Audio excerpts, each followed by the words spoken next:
Hello, this is National Chess Master R Rats at chess.com giving you one of my simuls, and I'm playing a new opening. I'm taking the black pieces, and here we're both guilty of moving too fast. This game has gone 36 moves, so we've both gained 18 minutes on the clock in the increment, the 30-second increment, and as you can see, I've spent about 12 minutes on the game, and so has he, and now I have a checkmate on the move. Here it is, and I'm going to go back over the game when I get back to it. Let me kind of explain. Well, I'll tell you what, I'll just go over and cover it. The basic opening is, who's contacting me? Can't you guys get on time? Okay, what's he want? Is he on the list? Are you on the list?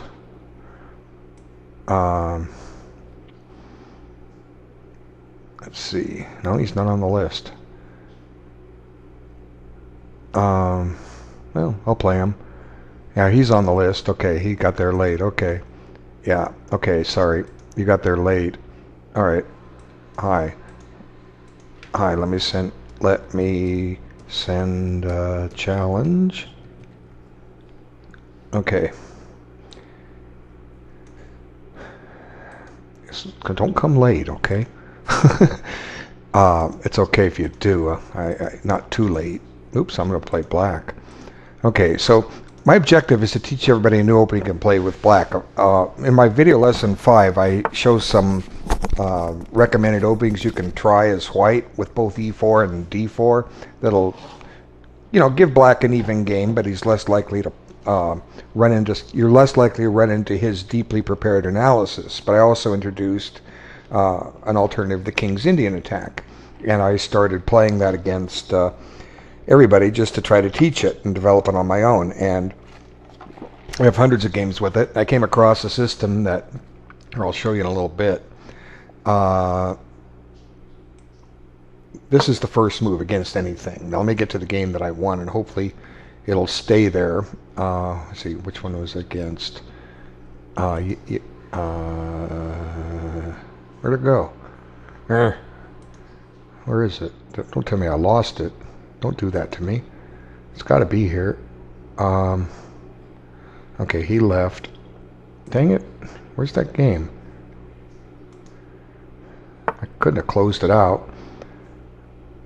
Let's see. I have no idea whose move it is in any of these games. Looks like the game's closed out. Oops. Well, if it'll come up later, I'll go over it. But right now, I'm sorry I can't give you a games analysis. I hope I can. Your crime was you moved too quick. Okay, you can't play 36 moves in 12 minutes. That's less than 3 moves a minute. That's 20 seconds a move. Okay, I'm guilty of it too, but I'm allowed. I got a little bit of experience, and I have to play that quick in a simul. Okay, so let's see. Let me just go back in one of these games so I can kind of show the system. Okay, basically, ran across this recently, and I've played something very similar to this before, but not quite in this move order. What you're going to do with black is, here's your first 3 moves. Okay, you can play that against anything. Okay. Now the next step is bring out the bishop, and this is very similar to the King's Indian attack if you're following that, but there's a couple major differences. Aside from playing this from the black side, I'll show you what they are. Okay, the first step is you don't fianchetto the king bishop. Okay, he goes to e7. He's not going to g6, and this makes a big difference. Okay, the difference it makes is that black no longer has a pawn on g6, or g3 if you're white.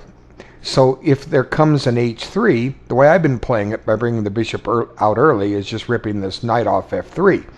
And that's proved to be a decent move. But now you have the option, you can come back to h5 and drop it back to g6. You don't have to part with the bishop. The next option is you're delaying castling, because you want to wait and see which side white's going to castle on. So if white castles queenside, hey, you can castle queenside if you're a little nervous about facing a pawn storm. So anyway, here's my first 8 moves, a little different because I haven't castled. Now, I'm not sure which side black is going to castle, okay? So one instinct might be to play h6 here, but I always tell people, whatever you're going to do, develop a piece, okay? Develop a piece. Don't worry about these weakening moves here. Because if I play h6, this person's going to play knight e4, right? She's going to play that, okay? Let her do it on her own. I don't need to force her there, okay? So one of the strategies is to redeploy this this bishop, as I was saying, and pressure the e4 square. So I did it, and look, just like that. Now the difference in the position is I'm able to get my bishop to g6 now, whereas in the other line it would be stuck on g4. So the hatches are battened down, so to speak. I've got no weaknesses in my position. Now I'm going to make a pin and get some control on this diagonal. Okay, now let's look at this game, and each one was a little different. See, I'm playing the same thing. You can go into Caro-Kann if you want. D4, C6, you can play a Caro-Kann. If you're not comfortable with this system and want to play the Caro-Kann, boom, you can get it. Okay, but I'm trying to teach a new system, so I'm not playing that. Yep, there it is, first 3 moves. Pin, okay. Now just back the bishop up, okay. Come on, arrow, move. Bishop e2, knight d7, now e5. So I'm moving all my queen side first before I do anything with my king side. And d5, black shouldn't fear this too much at all. You say you get a backward pawn on the open file. Well, how many times in a Sicilian defense does black get a backward pawn on the open file? And white never wins it. Well, maybe once in a while he does, but for the most part, no, that doesn't happen, okay? So you're willing to accept it, the backward pawn on the open file. I'll show you why in just a moment. So I just continue playing the system here. It's pretty easy. Now, you see, I have a potential break with d5 at the right moment, okay? And here, white makes an unforced exchange, takes on f6. I didn't have to waste a tempo with h6, so I'm happy with that. And now starts over protecting this square, so I just put the pressure on, okay? Now rook b1 and overprotecting b2. I'm not really menacing it yet, but now I castle kingside because white's castle kingside. Now king h1. Maybe white's trying to get f4 in. Seems to be playing that way. And now I get d5. I've got my control of the center. And now bishop f3. So what to do here? Let's see. Black has 3 pieces on e4. White has 3. Do I want to make an exchange there? Let's talk about why and why not I wouldn't want to make an exchange there.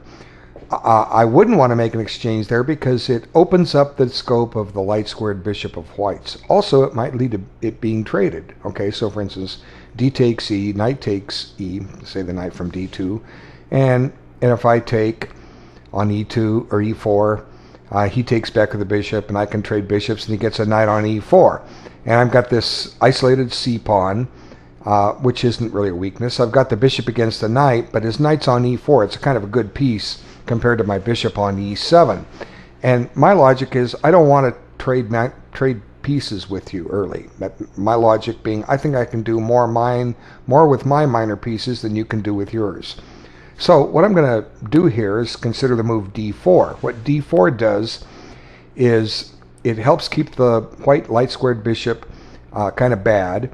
It sends the knight back to e2. Now let's see, from e2, where can that knight eventually get to? Well, I can get to f5. That's not a bad square for it. But at the same time, I do put some pressure on keep some pressure on the e4 square. Now, another idea is I can kick it and then play queen a5. Queen a5 has the objective of making white defend that a2 pawn. So let's see. So I'm not exactly convinced I want to play d4 yet. I'm still thinking about it. That's what I do. Now let's take a moment here and do one thing I like to do and look at the time on the clock. 15 moves. We've gained 7.5 minutes each. So he's moving at quicker than a minute per move pace. So right now he's going too fast. He needs to slow down. Okay, now should I push d4 or go ahead and take? Another thing about taking is it does open up a line for my rook I can take with one pawn, and if his knight on d2 takes, I get a tempo on the queen with rook d1, and if he takes with the other knight, I can play rook d8 and get a tempo with the, or get a pin on the knight on d2. So I'm actually more inclined to take, even though I didn't want to activate that light squared bishop. See, one problem with pushing d4 is that I've closed the center up, and I don't really have a lot of mobility for my pieces. My dark squared bishop just doesn't have scope. I want to get that dark squared bishop in play, and c5 is an awful good square, and that's a good diagonal. So I'm going to change my mind. I'm going to go ahead and take that pawn. Okay, now queen d2. Now I'm still in the system. Let's back this up. Okay, there it is. And so far I just follow the system. Now bishop e7, and I'll get ready to castle kingside. Uh-oh. Now these games that start late, they tend to refresh later. So you see I've lost a lot of time. And my experience says that when this does happen, it tends not to refresh these games as often. So I'm trying to find the one game that ended, and it's not popping up. I don't think I closed it. I certainly didn't intend to close it, but I'm sorry I can't go over the game. Okay, now as I was saying, I get a tempo on the queen. Which rook to use? How about if we use the F rook? The reason I want to use the F rook is because I have potential activity on the B file with the other rook. Okay, so now we don't mind if he plays knight takes F6 check. Don't mind that at all. That just activates my bishop a little bit. Okay, now got to move forward here. Queen c7. Okay, so just go down the line and see what happens.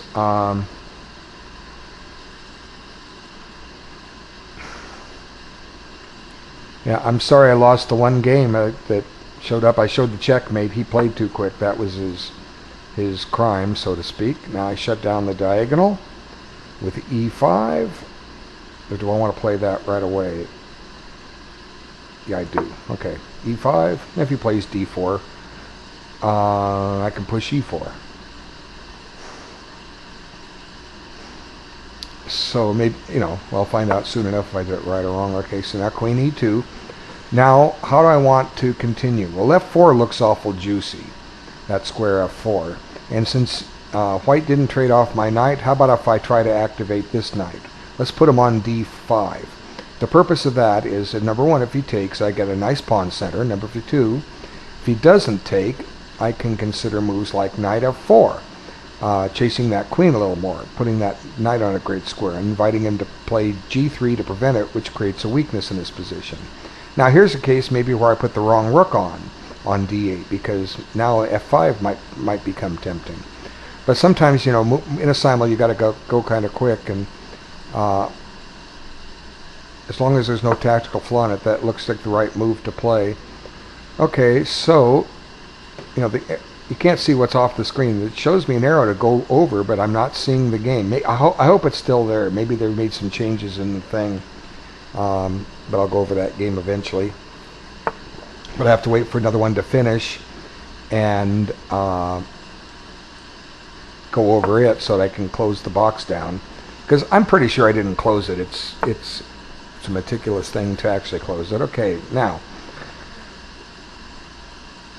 white still hasn't decided which side he's going to castle. She's going to castle. So, I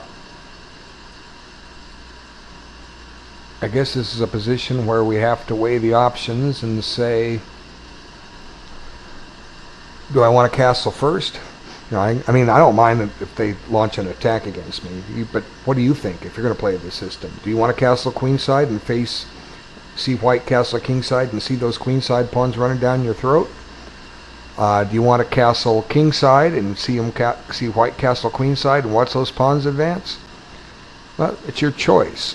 I'm going to castle kingside because in a King's Indian attack I've actually faced these kingside attacks many times and they don't really bother me. Okay, so here's an interesting move. White's retreated the knight. I like it when they retreat pieces. Now, what do I want to do? Okay, the one rule is don't make exchanges that develop your opponent's pieces. Now, if I take on e2, that doesn't really develop white's pieces, but the knight could take, and I have to stop and consider where that could go next. That's more work. Knight takes, it goes to g3 and f5. That looks like a good square. Let the knight get to e2 on its own, okay? If the queen takes, where's the queen going next? Well, it doesn't really have a lot of scope unless you want to put it on c4. But here, since the bishop is protected, what I'm going to do is I'm going to go ahead and castle, and if white takes, I improve the position of my knight. And I'm threatening to pick up the bishop pair. So this is just logic. 99 times out of 100, it's correct to castle rather than to take on e2 for those reasons. Taking here helps white redeploy. If white wants to redeploy, let them do it on their own. Let them trade the bishop, then let them make the move. And I've bagged the tempo. If you guys can learn to do this, your results are going to go way up. Now see? g3, just like I said, stopping my knight from coming to f4, but creating a weakness. So, how do I take advantage of such? I can play bishop f5, invite another weakness, and I get f4 back. That's one of those positions where you can actually give up a move in order to create that. So queen d7 accomplishes the same thing, but I like, let's see, on bishop f5, white could play bishop g4. Do I want that? And I was also talking about playing f5. Do I want that? I mean, I've got some happy choices here. Let's see. f5, where's the knight go? Back to e2, d2, and I can play e4. That tempos the bishop. The bishop can go to h5, I suppose. Let's see. Do I want that? f5, knight d2, e4. The bishop's either going to go back to g2 or h5. On h5, I can't play bishop f5 because my pawn's in the way. But I don't mind trading that bishop off in this scenario because it's kind of gone bad behind my pawns.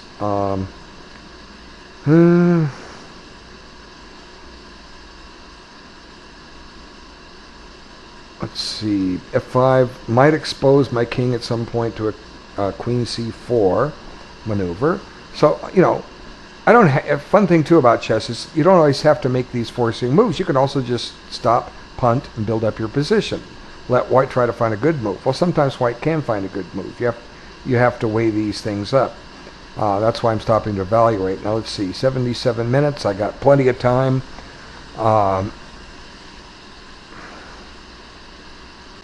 So let's see. Well, that knight's good on e4. How about if I just kick it and send it back and then try to improve my position before I go any further? Now let's just do it that way. Let's just play this up here. Okay, now it comes f3. Now where do I want the bishop? On the e6? No, I'm going to put it on, let's see. If I put it on e6, I'm warning about d5. Now if I take, the knight can come to b5. If he takes with the knight, I'm happy that I get f5 back. No, his bishop's kind of bad. I can maybe later get this bishop into play another way, so I'm just going to retreat it. Okay, now I keep following the system. Knight e2, and it's their move again. It's not my move anywhere. So white here is debating which side to castle. Probably safest to castle king side because I will launch a pawn storm. That's the plan, and that's what I'm going to do if you make me do it. Okay. So, but I would say this game's even, and this is similar yet different than the King's Indian attack. There was one game where the bishop's presence on e7, I think it's the one that ended, it allowed me to get a knight to c5 much quicker than I sometimes do against a normal King's Indian, because, and that's the queen bishop 4 square. If you don't know English descriptive notation, you need to learn it, because there's so many great books written in it. That's the notation I learned. It's outdated. Nobody does it anymore, but there's a wealth of material if you know it. e4, e5 is pawn to king 4, pawn to king 4. you describe it from whosever perspective is white or black's. Same move. So if I say queen bishop 4, we're talking about my queen bishop 4 or your queen bishop 4. Okay, so white went ahead and castled. Now I continue with the system, play knight f6, and go from there. Okay, so it's their move everywhere. I've got them all moving. So unfortunately, I don't have that many games coming off the list. I have four players coming off. One is a Rat Pack member and able to play me anytime. If you join my Rat Pack group, you get to play anytime you want. Well, not anytime you want, anytime I give a simul. I'd love to play all and keep playing you all, but I want to be fair to everybody. And these, believe it or not, are a lot of work. Okay, so there came d5 anyway. Now, I don't care if they take on c6, as I've shown. So what I'm going to do is just play a safe move here, bishop g6, and wait developments. Okay, decided to castle kingside. Now, get to do some planning. Now, do I want to take that knight and play f4? Or f5 rather, knight takes e4, knight takes e4, f5. Where's the knight go? g5. Threatening to go to e6 because nothing's protecting it. Probably not. Probably don't want to do that. Another idea is to play a5 here. Threaten to play a4, chase that queen. Invite white to make a hole on b4. Could also put a rook in play, some waiting moves. Which file is most likely to open up? The D file most likely. Now let's see. There are sometimes some latent threats on the my queen rook pawn. By that I mean the bishop taking it from white's e3 square. But usually if it grabs it, b6 can be played. But it could get a little tricky because white's got a little more pressure on b6. I don't necessarily want to play a6 just to prevent that. That spends a tempo and creates a weakness. So I've got to stop and think of something else to do here. Let's see.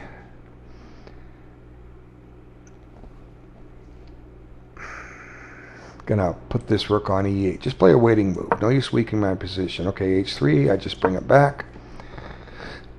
Okay, so Simul is almost an hour old. Video is 22 minutes old, and yeah, I hope that other game comes back. There was a trick in that I just discovered sitting here playing this for the first time. The white bishop went to c4 early, and if you play bishop to g4 too quickly, there's a bishop takes f7 check nuisance, and that's no good. Okay, that bishop on g4 is not protected. It's going to fall to a knight g5 check. You lose a pawn, you lose castling privileges, and get all kinds of problems. So, like I say, I recently came across this system, and I've played similar things to it. Sometimes with e4, e5, going into a Philidor Hanham defense. Okay, took there. Now that my queen's under fire, so I got to take that. And I got a nice pawn setter for what it's worth. Now, can that knight go anywhere that'll bother me? Well, I can pressure d5, but I can push e4 and d4. Well, we'll see what happens. Just have to see what happens. Like I say, I like having two bishops, but I don't mind if the light squared one gets traded off if I can get my pawns on white squares. Because then my dark square bishop is going to be a very nice piece. And the more mobility you have, the more chances. Okay, so now there's a threat on d5 that needs to be dealt with. So we eliminate that with e4. Now bishop's going to g2 or h5. Okay, now I can play bishop g6 now, but I'm just going to go forward with the system and play bishop e7 and await developments. Okay, so as expected there. But you see, now I've got this really nice active light squared bishop. What kind of outpost can that knight get? f4, d4. how about if I just go threaten to win a pawn with bishop f6? I can also push my pawn. Let's see, do I want to push the pawn to d4? Knight b5. Yeah, let's play this. Let's do this. Bishop f6. Although I had talked about earlier about putting it on the a7 g1 diagonal, this will work. This has a threat, and I do have to move quick in these simuls. I just try to make as interesting as I can. Okay, castle. Okay, look at that move. Weaken c4, weaken c3. Not the kind of move I would recommend. So I'm going to pressure d5 a little bit here, as well as gang up on c4 a wee bit. Play knight b6. Okay. Now I've accepted double pawns, but I'm not really afraid of them. Okay, h3 stopping what, knight g4? Wasn't really planning that. All I was doing was developing my pieces, trying to figure out the next plan of action. I can get the e5 square for a knight. E takes d4, knight e5. The database is outdated by 12 days. Please click here to update now. I don't even know what that's for. Used to say 300 days or something like that. And all of a sudden it started its count over. Okay. It's on my laptop. I'm doing this on my laptop. I want to do something here, but I don't know what. Let's see. See, need to induce a weakness somewhere, but I don't know where.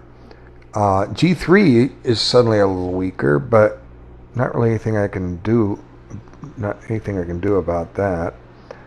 As I say, I don't want to invite that knight into G5 with my F pawn pushed. Maybe this is a time to play A5. That was moves I was thinking about earlier. Just grabs a little space on the queen side, takes B4 away. It weakens B6.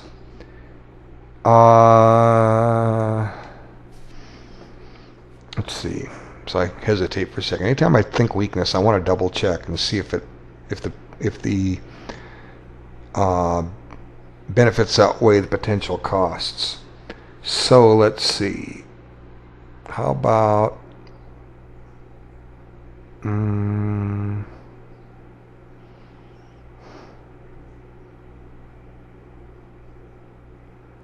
so I don't really have a target here. Of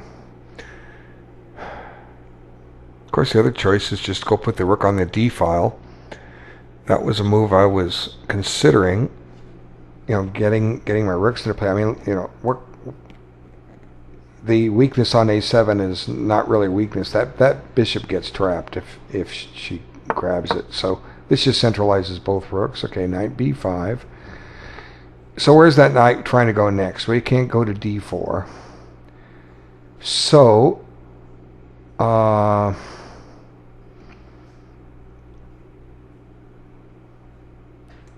put my queen on a nice central square. E5. There we go. Okay, so now let's just go ahead and play bishop G6. Pin that D pawn.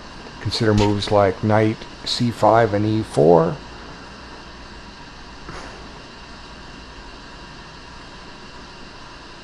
And I don't care if white plays knight H5.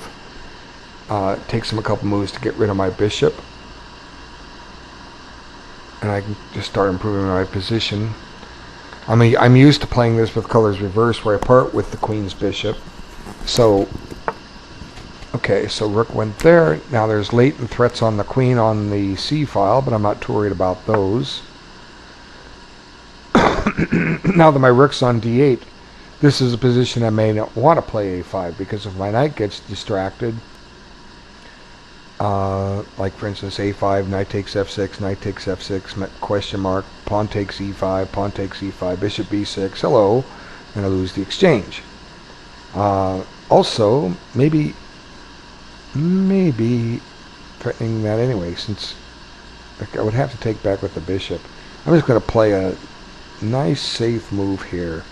B6. I'm going to try to take C5 away from black.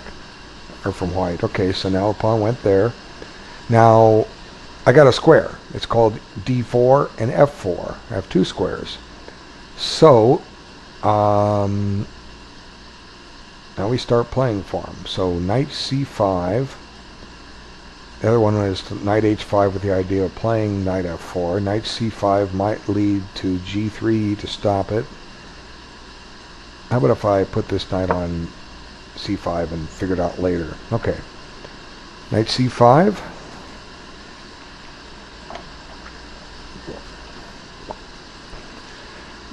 Okay, video is now 30 minutes long. I'm down to 4 games. I'm not taking any more unless somebody shows up and begs and is willing to play 30-30.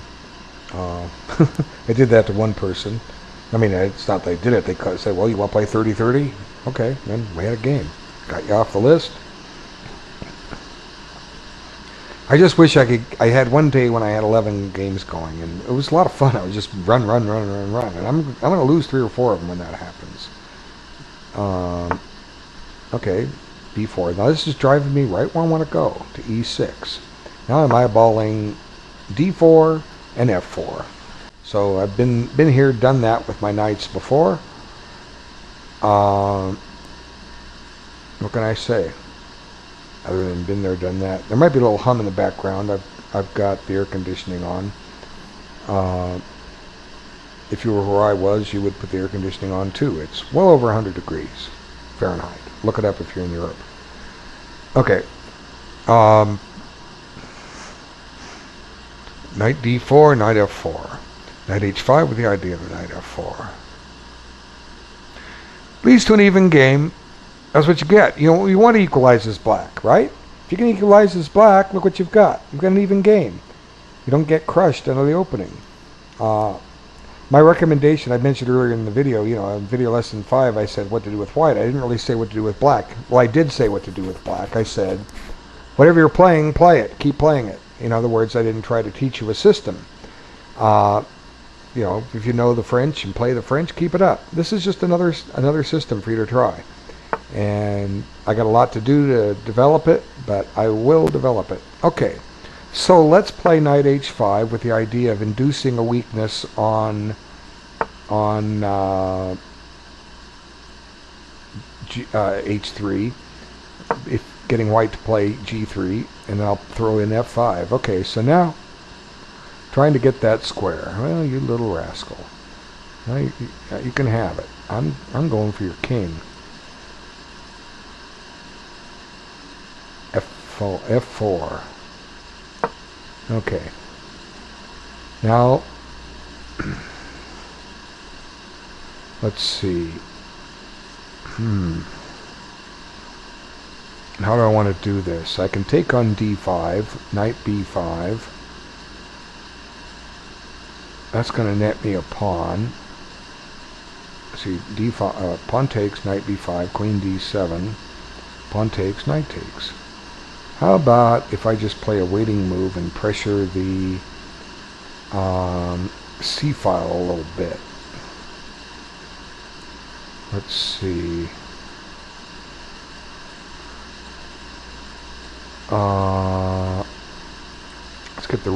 Let's just get this rook on this file. It feels right. Okay.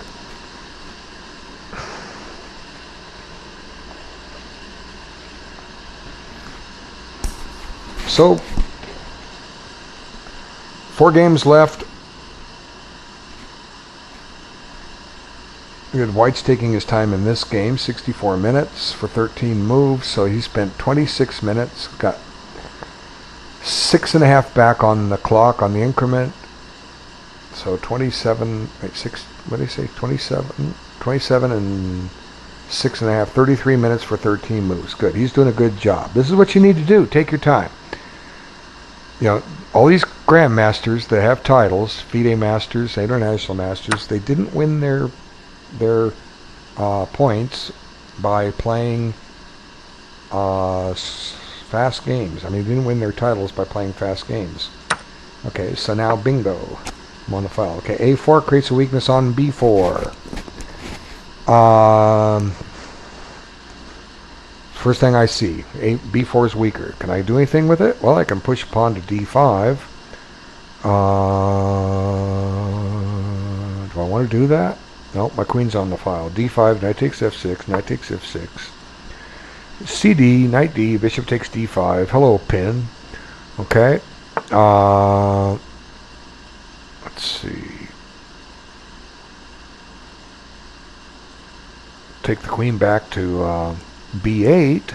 Break the pin. That weakens c6. It takes knight check, knight takes, and bishop takes c6. Goodbye, pawn. So that's one thing about b6. It weakened c6. Put the queen on b8. Put it on the same diagonal as the bishop.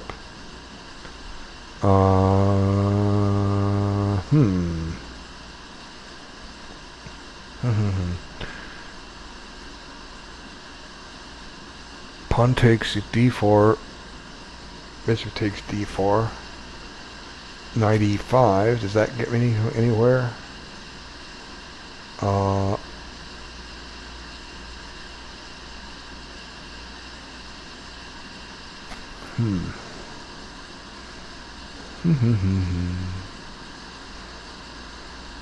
Let's see.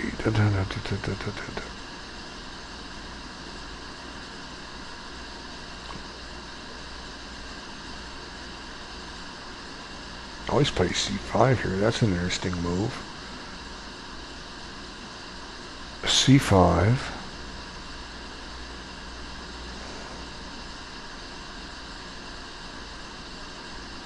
If d5, we've locked the queen side up. Pretty much. What do I have for squares? Let's see, c5, d5, knight takes e4, knight takes f5. Bit knight g4, g5. So I need to go to e6.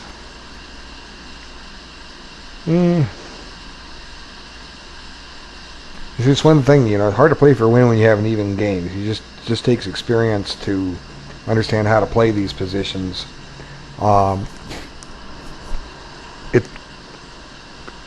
It does lead to dry chess, but I'm trying to teach something that you guys can learn. You know, you play this, keep a safe game, get familiar with the game, hold on against better players, draw the game, don't lose it.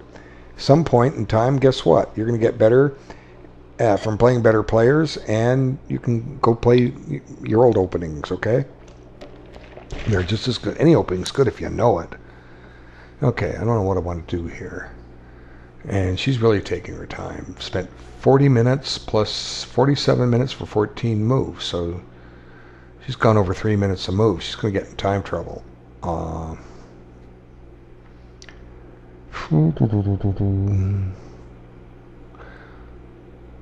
One thing I can try, pawn takes, bishop takes, c5, tempering the bishop, then play for a d5 break at the right time. Let's see, pawn takes, bishop takes, c5, bishop c6, d5, pawn takes. Nothing is guarding d5 though. Let's see. It's one of those things where I'm trying to open up the center because my rooks are on the center. It makes sense in theory. Pawn takes, bishop takes, c5, bishop c3. Now, if let's see. I'm going to play my knight to e5, and I take a backward pawn. This is kind of interesting method here. You're going against the grain. Pawn takes, bishop takes, c5, bishop c3, now knight e5.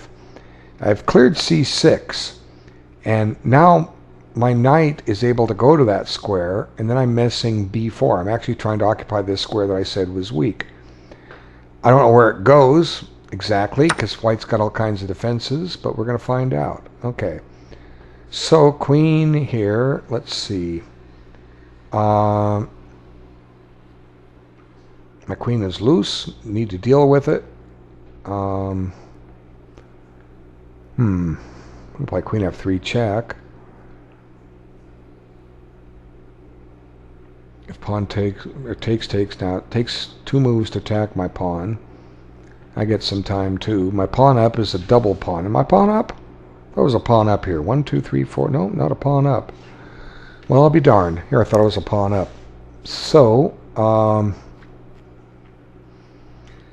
since his king is a little weak, let's ignore the queen trade. Let's put this guy on h4. Knight d5, d4. I can take on d4 myself. He has to take back with a pawn, or he's going to lose a pawn with check. Okay, so we'll see what happens there. Okay, b5. That's interesting. That took away a square from the knight. The knight wanted to go there. So I'm just going to rip this and see what happens. Okay, d4. Are you attacking anything I should worry about? Oh. What if I just play knight f4? If pawn takes, I take with the pawn. I'm still controlling d4. Such a good square for a knight. Okay, and took with the knight. Now, which knight to take with? I'm going to take with this knight, because then I can put the other knight on c4. Yeah, that's how I'm going to do it. Okay. See, it's a question of which knight to take with. He needs to take back with the pawn, and now I'm able to put this knight on c4. Remember I said that square is weak? Well, I go and occupy it. And looks like I'll pick up the bishop pair too, for what it's worth. Some people, you know, if you can get an open position, bishop pairs are really good. If you don't have an open position, you know, knights can just rule the day. So, just going to have to wait developments. The simul is now an hour and 12 minutes old, and I usually take a walk about an hour, hour and a half into it, just get up, stretch my legs. I think what I'm going to do is put some munchies in the microwave. And try not to make too much noise when I eat it. I hate to have a gap in the video, but until I upgrade to another version, I'm looking at a new video software I was told about that works real well. I can get a trial of it and see how I like it, and if I like it, I'll switch. I would certainly like to pause these videos when I get up, stretch, because you know, even when I'm playing in a tournament game, I get up and walk around. You need to keep the blood running. Gives you a fresh perspective on things. Okay, we got to move here. Didn't take it. Okay, what is black trying to do here, or white trying to do here? That is a question. I don't understand. What was my last move? Why didn't she take? Why didn't she take that? What was she afraid of? What did I miss? I was just... Were you afraid of my c5 idea? Oh well. Okay, let's see. Now, I can stay a pawn up with c5, right? Got some pressure on d6. Is that enough pressure, though? Knight takes, knight takes.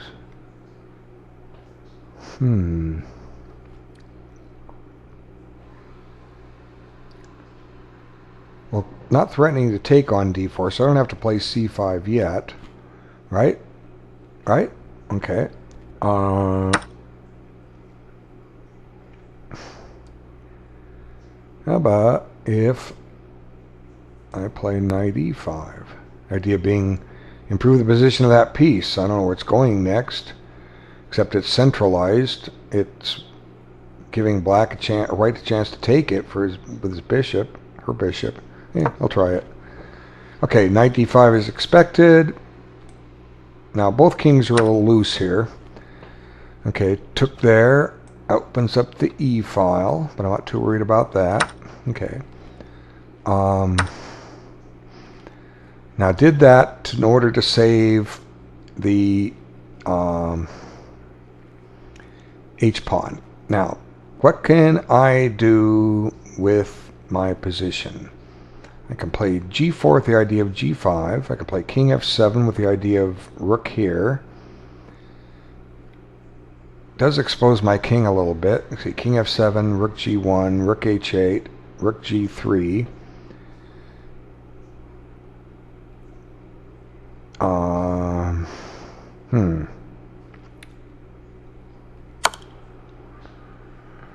There, I just had something taken. Let's see. How about if I play rook f3 directly, rook f1 directly, rook f8? That ends rook h3. Yeah. Yeah, that's the way to do it.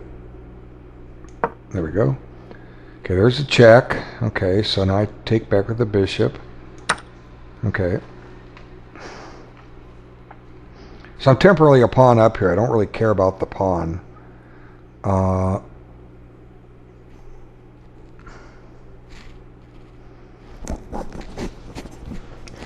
Okay, so queen g3. So now I'm going to go pressure the d pawn. Gain a tempo on that.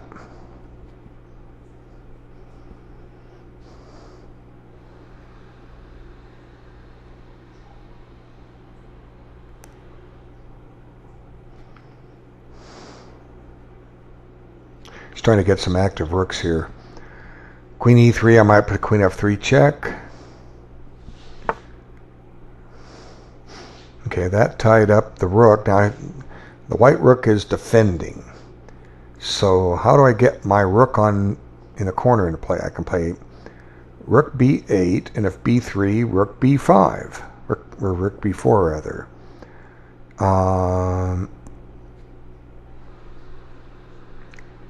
And I may switch over, may not even play rook b4, just get it active so it's ready to attack the pawn on d4. Then I can seriously consider a move like queen f3 check.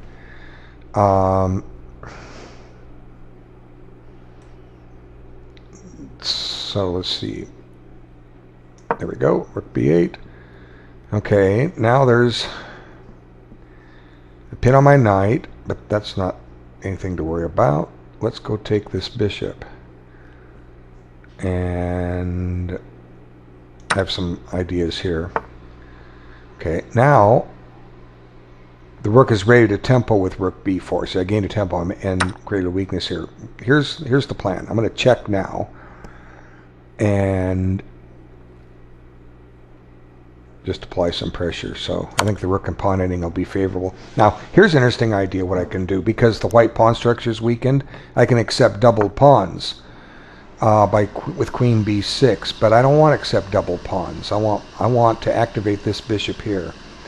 So what I'm going to do is first gain a tempo and protect my pawn on a7 by playing queen a5. The next step will be play bishop d8 with the idea of bishop b6, with or without a pin. Okay, now let's see what's happening here. Knight, okay, c5. Hitting d3, not too worried about that. Okay, how much time do I have here? I have plenty of time. I'm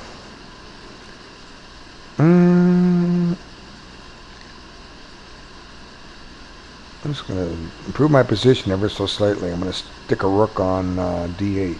Or yeah, there we go. Close the d file. Okay, now knight e4. Okay, trying to double up my pawns. I hear ya. I hear ya. Bishop takes e4. Bishop takes e4. Does that really do me any good? Probably not. Let's just bring the bishop back. Okay. Now I've got, look, I got active rooks. Look, Ma, I got active rooks.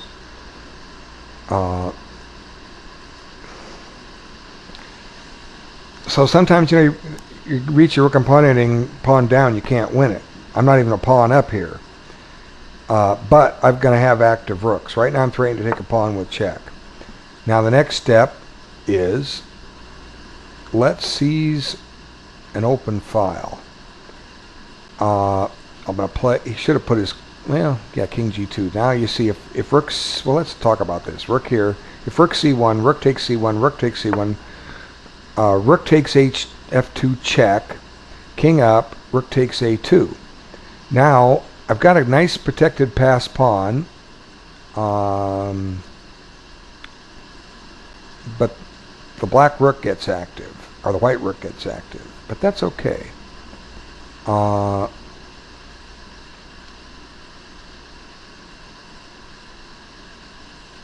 So, rook c1. Yeah, the threat is to play rooks from 8 to c3. Okay, go from there. Now let's see, rook there. Now I play c5, I think. Look at those light squares around my king. I mean, around my queen is what I mean. Okay, so that clears c6 for my knight, for what it's worth. It puts me up a pawn, for what it's worth.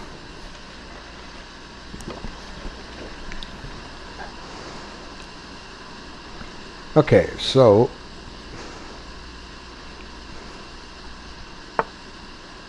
rook d2. I can gain a tempo, exchange there. If the knight takes, that gives me d4. Queen takes, I can tempo. Yeah, let's do that. I don't mind the rooks get traded off in these positions. My experience comes from playing the King's Indian attack. That if the rooks come off, it's no big deal. Okay, king there. Now, how do I want to penetrate? c3, gain a tempo. Yeah.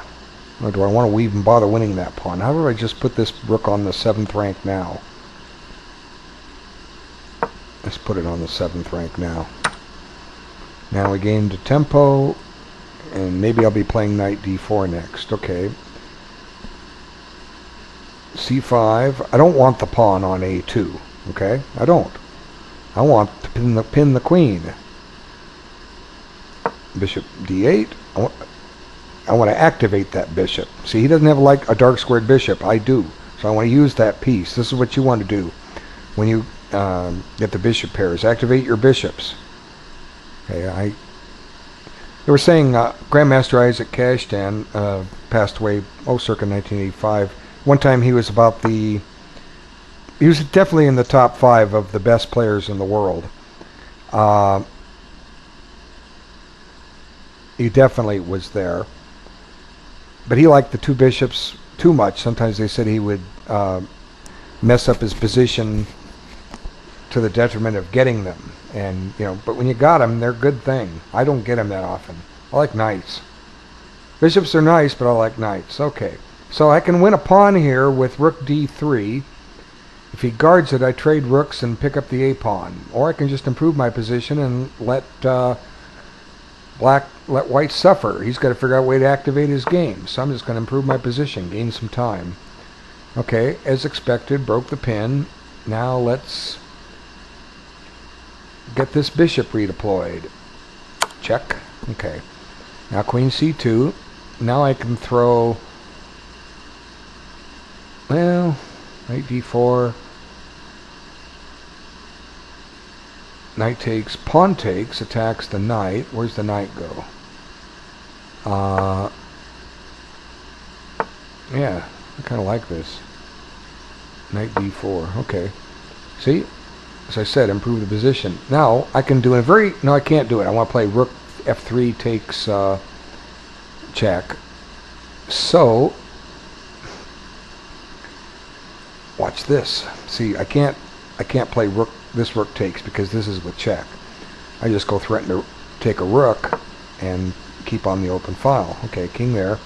Now, I got the bishop where it wants at the expense of my queen being a little gone. So let's redeploy the queen. Queen d2. Okay, our queen's ready to shift to the queen side. Okay, now see, I got my rook on the 7th rank and I got a dominating position.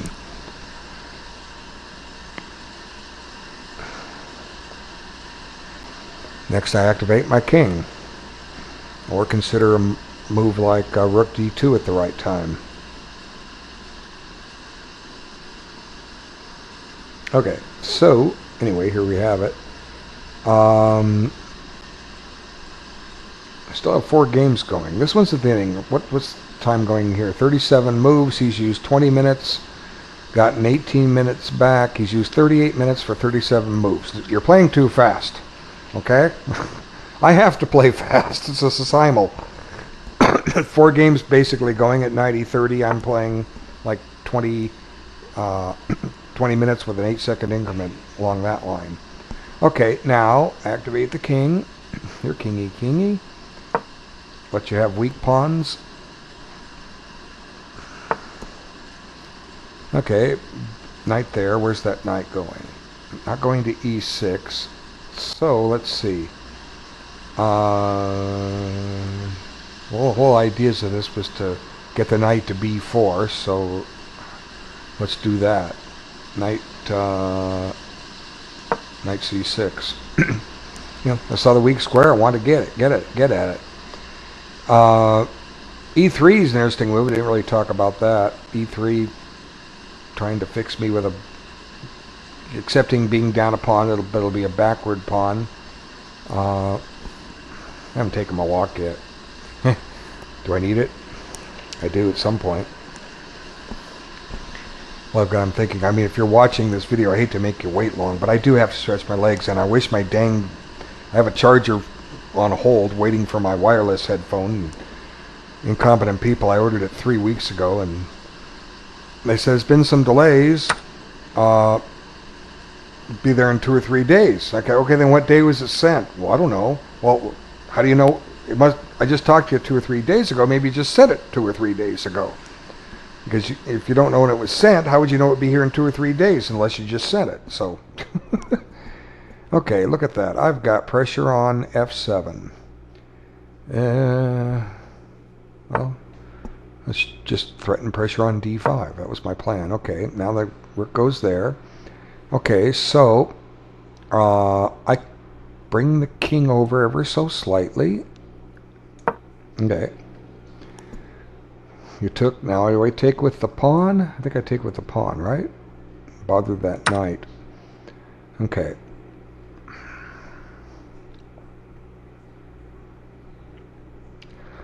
Now on some lines I might be able to play D3 next. Woohoo. Didn't even see that.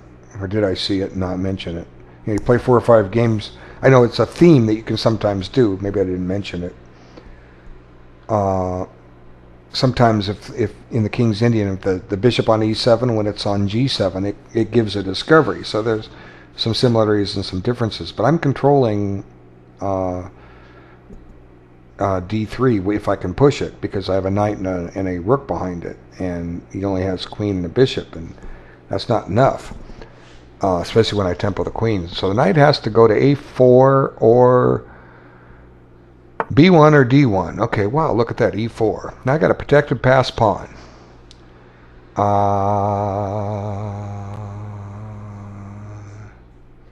can take the bishop, which I'm inclined to do, because it's a strong piece there.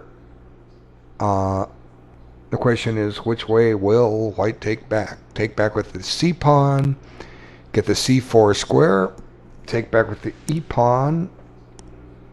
I'm on the e-file. So normally I like knights. This is funny. This is interesting how I seem to be getting knight bishop pairs in this opening and knight and bishop versus 2 bishops in the other opening. So I'm just going to take it off. Now this does give her an eventual a5 break. Do I care about that? Not really. I could just let it sit. I've got b6 covered. Now, do I want to trade queens? No, I don't. I want to try to play my advantage here. What was the advantage? The advantage of the 2 bishops. So I can bring the queen back to h3.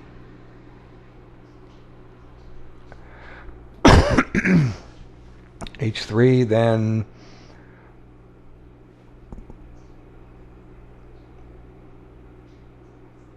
let's see.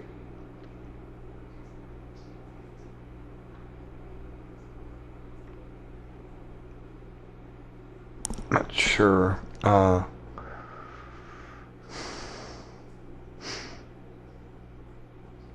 quite sure. Let's see. E3 is an interesting place to put it, but it's not threatening anything on G1. That's well covered. G5, H3, or do I take the pawn on A2 now? How does my queen get out? What's its path, exit route? A3 to C5.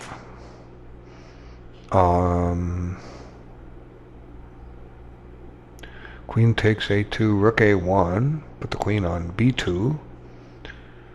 Yeah, there's a pawn, I'm going to take it.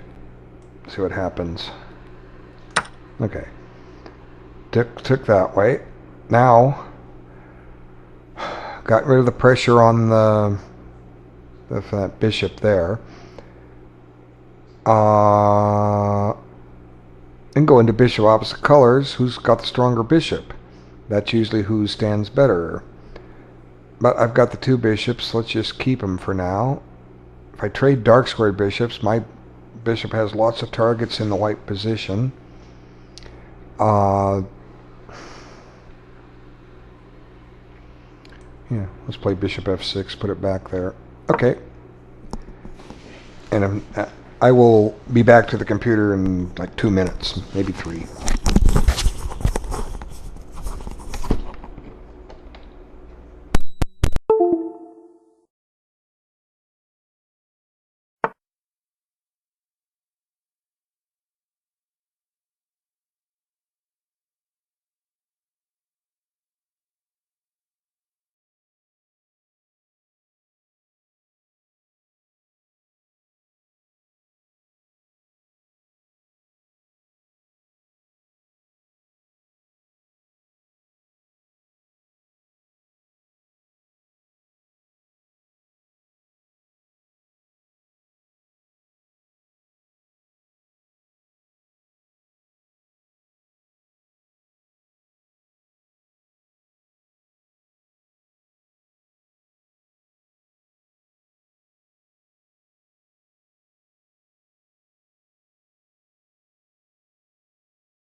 Okay, I'm back.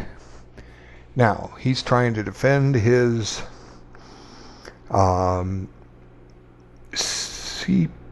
B pawn with rook e3. So in other words, if I play rook c3, he plays rook e3. So, how about if I just try to infest the position with my king?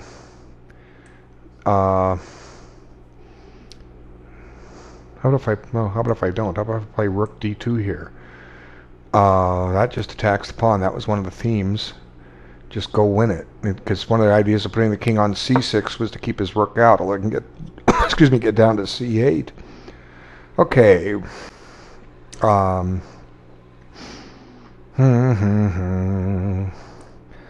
Let's. If I put the queen on d7, a5, b6 is under a little heat, but it shouldn't be too bad.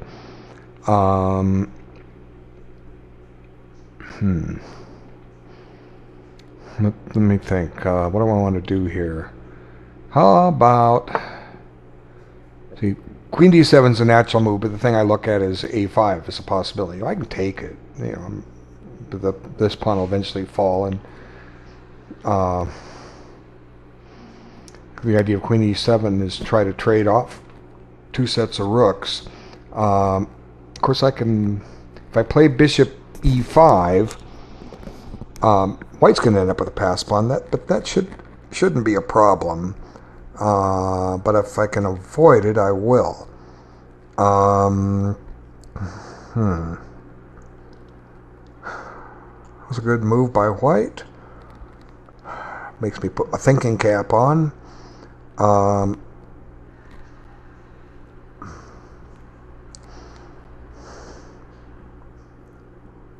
Here's a new idea. Queen D7, if A5, B5, of all things. And if pawn takes, I can play rook takes, rook B8.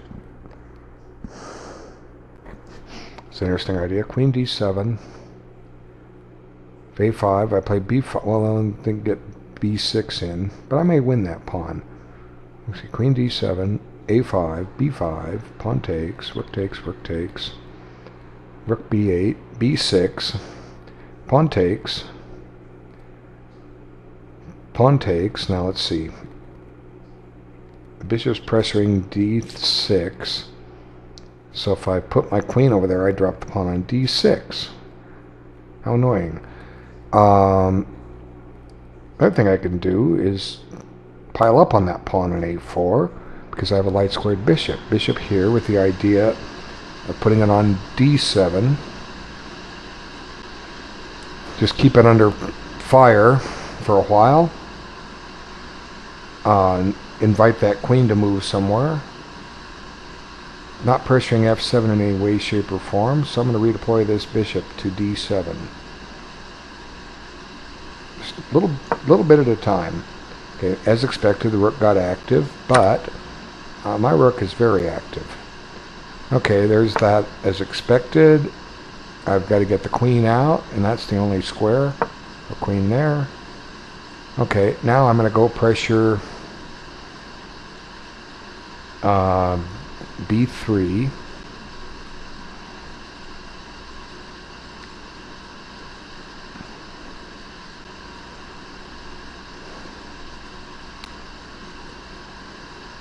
Okay, do I want to do it that way? Or is there a better way? Let's see. Let's do it that way. Rook B4. Okay. I may lose my A pawn, but I may have a D pawn here running really quick. Just watch, it's coming. Of course, on rook A8, I can play rook B7. Then comes B4, and I push D4. Okay, bothering my queen again.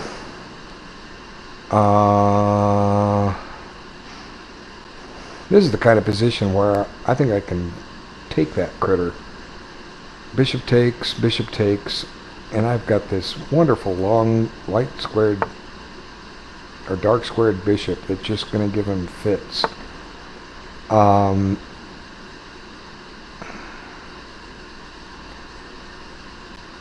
See, he's going to get this knight to... No, he's not getting to C6. I was thinking he's getting to C6. Knight B4. He's not... I have a pawn on B7 guarding C6. I'm blind sometimes. Okay, so queen goes to D4. Okay, he went that way. I don't think that's enough. Let's see.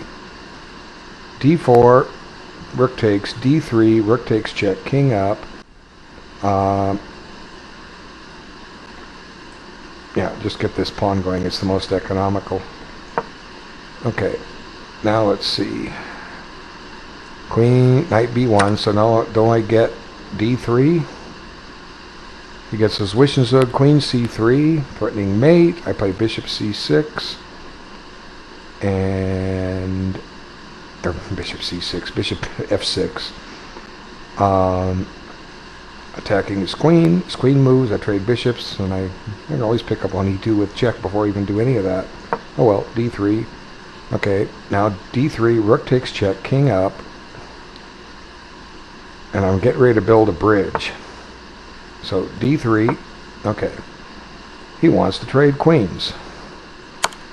Okay, if you want to trade queens, I guess I'll let you. How do I want to improve my position?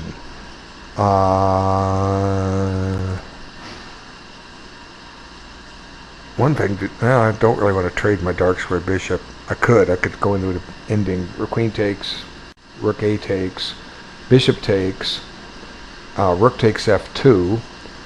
Now my a7 pawn isn't all that great.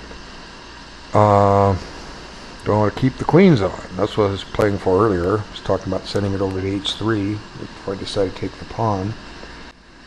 So, how about if I put it on h4? That gains a tempo because I'm attacking his knight. Yeah. And if g3, I've made a weakness in his king position. Okay, so queen h4. I want to keep the queens on. Okay, queen h4. Now check. Okay, king up.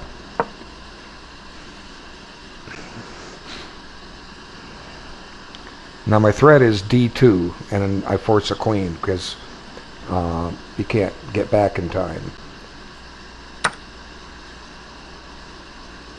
Okay, now don't I pick this guy up? Did I win a piece? Am I not counting correctly? Knight takes d3. Okay. On the bishop.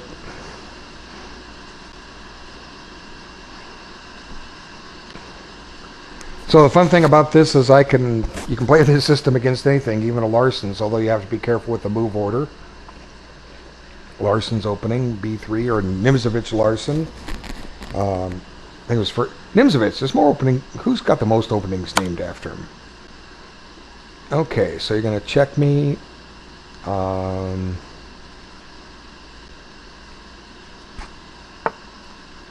King has to go up. Up she goes, or up he goes. Okay, queen b5.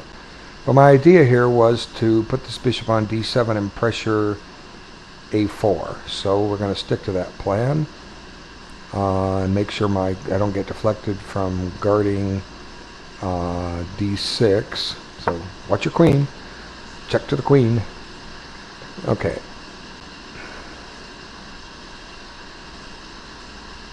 And I've got everybody thinking. It would refresh if it was my move. Check. Okay, I'll take the foul. Do I want to take the foul? How about if I take with the bishop? The point being that then I'm planning queen d7, tying down your pawn. A little surprise move here. How many people would play rook takes e8 just out of habit? Get the file. You want to get good at chess. You think long range maneuvering. Bishop e8, bishop takes, keeps the attack on the queen, and clears d7 for my queen. So let's try that. Queen can go to a6, and then she's trapped. She's stuck. Okay. Gotta go that way. Alright, now d2, rook check, king c3, rook check, and I build a bridge. So this should do it. Although I can't queen on the next move, I get hurdled. Let's see, let's make sure. d2, king e2.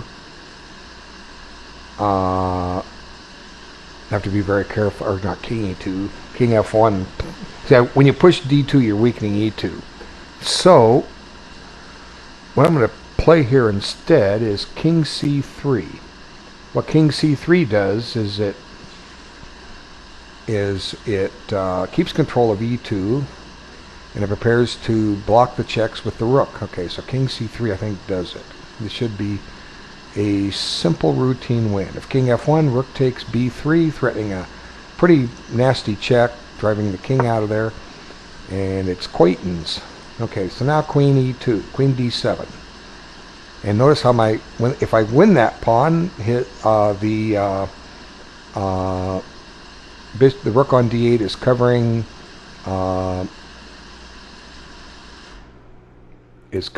the pawn on d6. Now this seems to force the rook to a1, and got my new plan. Hey, we got the weakness. Okay, now did I get anything from that weakness? I don't know. Queen h3, that's what I was going earlier. Or h6, rather, not h3. Okay, so queen h6. Okay, now we go from there. Okay, f3. So, let's see. Let's just take that bishop and get on the long diagonal myself. Okay, queen d3. Threatening a nasty check.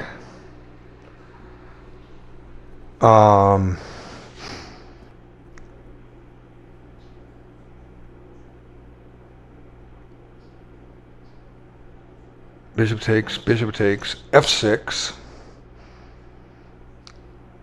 Then the bishop retreats, and I play queen takes b3. And we need to practice with opposite colored bishop innings. I was trying to do this in one other game recently, and something went wrong. I don't remember what. The guy gave up the exchange or something funny. I don't know. Okay, so bishop takes. Okay, got everybody thinking again. My next move is f6. Weakens e6, but I've got a light squared bishop. Now a4 is going to fall.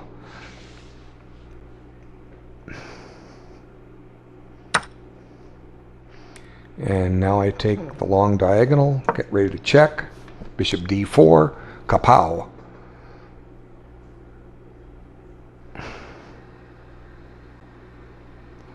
And as well as thinking of themes like queen g3 and bishop e5.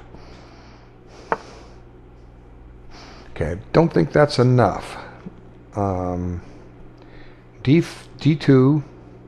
If king f1, I make a queen. If rook there, I put the rook here on d4. If rook d8, rook d4. He gets a spite check, and it's over. I don't see how he stops this. Rook g3 check, king c2. This does it. Okay, unless I'm just horribly blind that I need to quit this game. Okay. Okay, so let's see. Got everybody thinking again.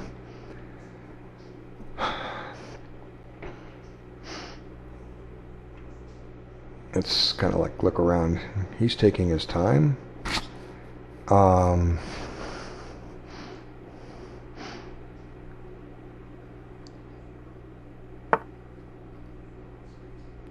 Okay, so now I go pick up your pawn. That was the whole idea. Now I'm 2 pawns up, but bishop of opposite colors. But the attacking side is a piece ahead in bishop of opposite colors. And the question is, can I get my bishop active? Well, it's planning to go to g6. From there it can get active. And now I just build a little bridge, and game is over. I get a queen shortly. You're going to run out of checks here in a second.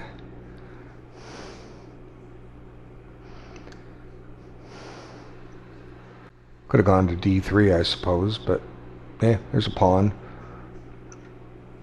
I think it would have been quicker. So I can take, and I don't want to take the pawn. I've got to play to c2, otherwise he plays to b1. Or I can play to a2. a2, the king's out of play. Let's go to c2 and d3. Okay, king c2. Now rook there.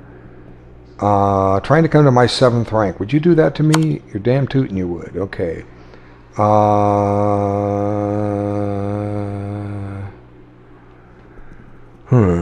Let's see.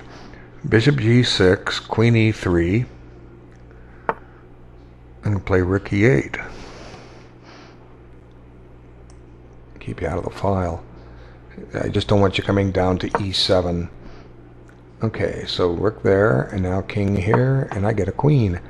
Oh, you're going to attack my queen. Okay. You're allowed. So, queen back here to g5. Going to h3. That goes back to f2, and my queen has to back up. g5 is fine. Okay.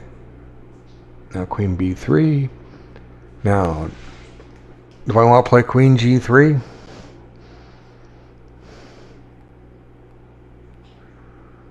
Queen g3 with the idea bishop e5. Then queen h2 check, king g2, bishop check, king e2. Somebody gave up. Okay, queen g3. And if rook d1, just have to make sure I don't get back rank mated here. I'll be okay. Okay, queen g3. Somebody gave up. Fischer 3 gave up. Let's go over this game. As long as nobody else moves, we'll be able to go right through it. Okay, so here it could have played the Caro-Kann, instead didn't. Retreat the bishop. And I don't mind saying I didn't mind this so much. And so far, and now I'm getting ready for a d5 break. And here's d5. Okay, and I decided not to push, but to keep the position open because I gained some tempos. Created some weaknesses in the black position. And I didn't discuss the idea of him playing c3, trying to occupy things. That was a good move on his part. Let's get back to that game. f4. Now I got weak. He's got weak pawns. I ignored the queen trade, pressured that square, took that off just to give him a weak d pawn. You could take with the queen, but you know his king gets awful dangerous. So he took back. Now I threatened to play rook f3. He stopped that. I threatened d4. He protected it. Gain a tempo with the rook. Get it in play. And created a weakness. I guess it, because I get the c3 square here in a little bit. And just activate my king. Win the pawn on d4. He gets his rook active, but to no avail. My pawn is just off and running. And he probably had a better defense than what he showed, but I should have just gone to d3 directly. But once I get there, he gave up. Well, thanks so much for the game. I'm going to close this, and hopefully the other game I played will show up. I know I started another one. Maybe somehow that erased it. I don't know. Started one after the other one ended. No, it's gone. I'm sorry. That's what you get for playing too quick. Okay? You play too quick, you lose quick. And if you really want to see the game, I think it's in my history. The final position shows he had more time than when he started. So did I. Now I think I get checkmate, unless you give up a rook. Bishop at e4 or e5. Now you have to play f4, and I take on f4 with my bishop. My queen's covered. Okay, so now the queen went to f3. Okay, so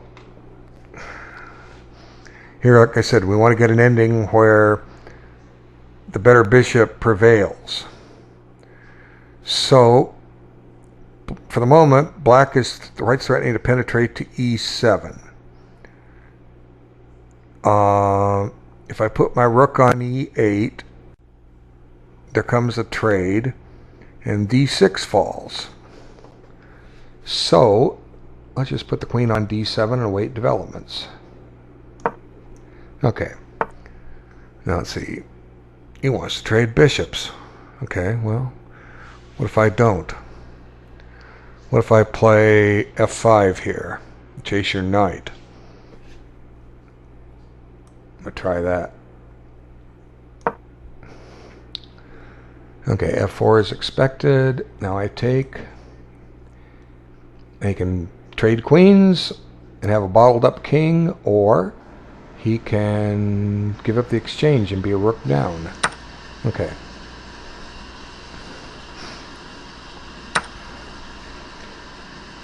Okay, so now you have a bottled up king. And your e4 pawn is hanging.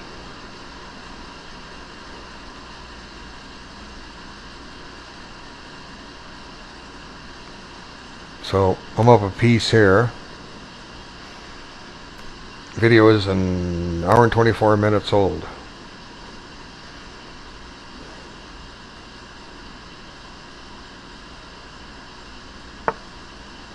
Knight c3. Okay, just going to take the 7th rank. Rook d2. Okay.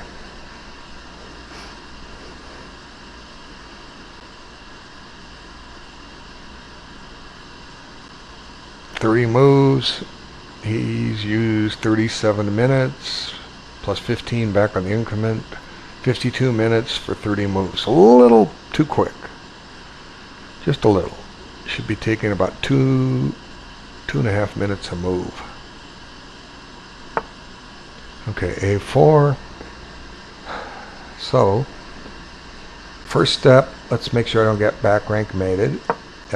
F6, preserving the option to put the bishop on F7. Oh, he gave up. Okay, thanks for the game. Who's sending me a chat? Want to chat? Accept. Okay. The rook and pawn ending I won, sending me a chat request. Thanks.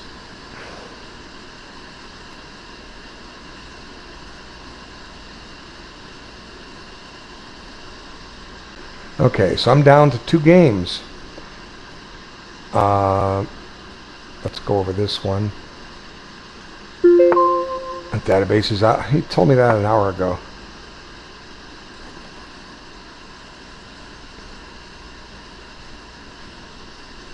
Okay. You want my queen. You can't have my queen. Okay, queen back to e7. Okay. Oh, look at that. You little rascal. I talked about weakening f6 earlier. Okay. You got me. Queen c7 with the idea of...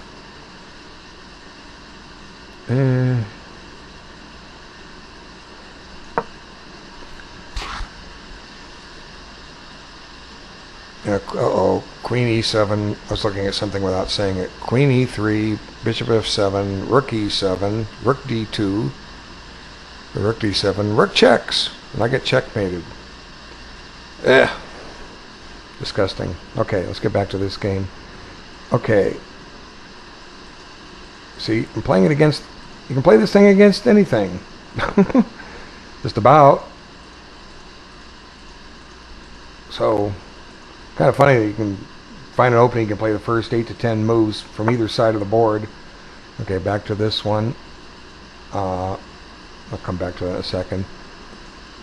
So this gave me the d4 and f4 squares, and that drove me towards the squares I want to go to. There I have one knight pointed at f4 and one knight pointed at d4.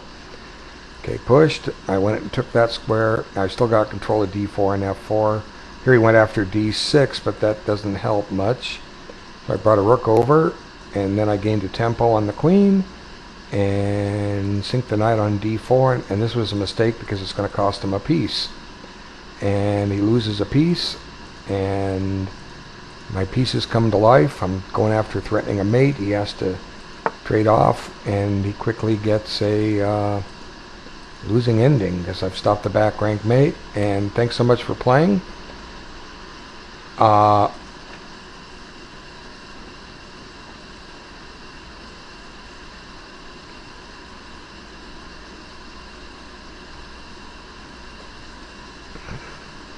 Wants to play me again tomorrow. Sorry you can't. I should join my Rat Pack. Play all you want. Okay, this game's over. I'm down to 2 games. Okay. Come on, bring up the game. Is it my move here? Yep, it's my move. Okay, he's just weakened his pawn. One thing about his pawn thrust is he's weakened the h4 square.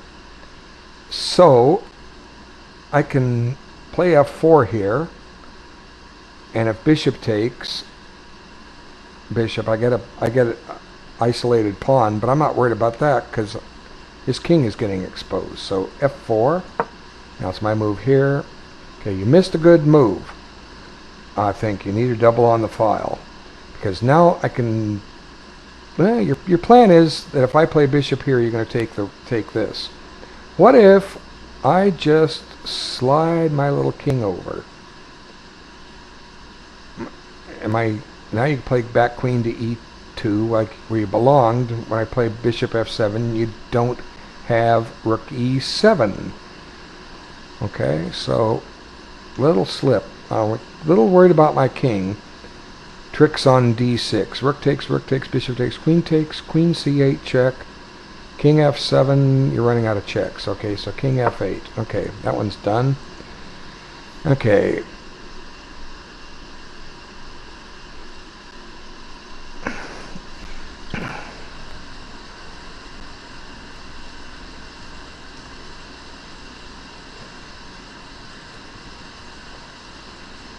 No games left. Okay, people are chatting to me. So you see here, by advancing his pawns, he's created weakness in his pawn shield around his king, and now I'm trying to exploit it. The threat is to take the pawn on g3, which is free, and then follow it up with grabbing the pawn on h4. You could play, here's an interesting thing I didn't consider, h5. But the drawback of that is I take on d3. I don't bother with the pawn on h5. I take on d3, then I take on g3. Because if I took on h5, he gets g4 in. My bishop goes back to g6. He swaps, and he's covered his position a little bit. Now his king's coming out. Here, kingy. Okay, so I'm going to take that. Invite your king to come for a walk. And if king takes, you know, first thing that runs through my mind is, do I have anything with rook takes f3 check? Probably not, but it's the first thing that comes to mind. Okay. Ooh, look at that king. Okay. It's so dang tempting without even analyzing. Rook takes, king takes. Do I get anything with e4 check? No, probably not. Rook here check. King back to g3. Let's see. Gosh, it's so tempting. Oh, his queen covers that square. Okay, so his king is a fighting piece. How about if I play rook f4, get ready to double rooks, and threaten to play queen h4 check? This at least activates the rook. Makes sense. Okay, rook f4. You could play knight g4. I might just kick it with h5. Where's his knight go next? So now the threat is queen takes h4, or even rook takes h4. Both look pretty deadly. So okay, so what's happening here? 37 minutes plus the increments, 27 minutes plus the increments, means 63 minutes plus 17, 80 minutes for 34 moves, just over 2 minutes a move. Good job.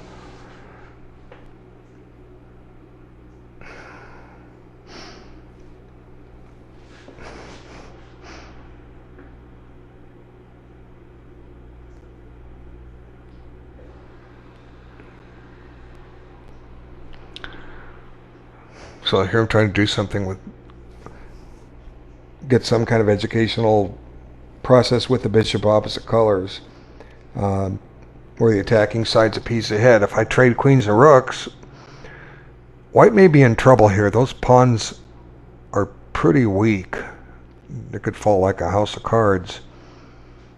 My weak link is d6, and I'm close to having it covered, but the counterpart white pawn chain c4 is looking awful bad.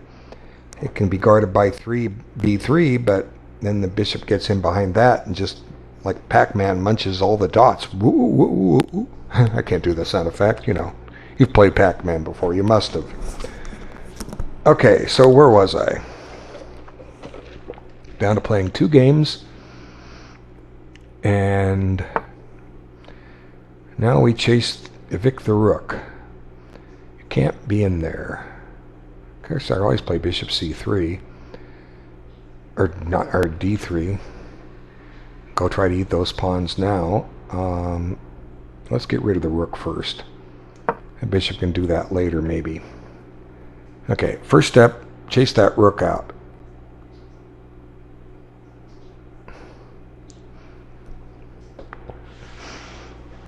I always have a6 and b5 motifs too.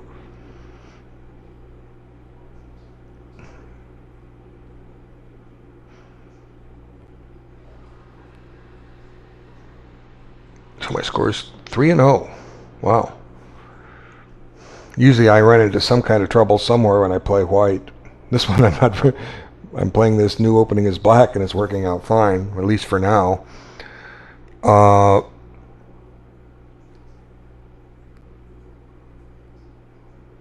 Tick, tick, tick. Both their clocks are ticking.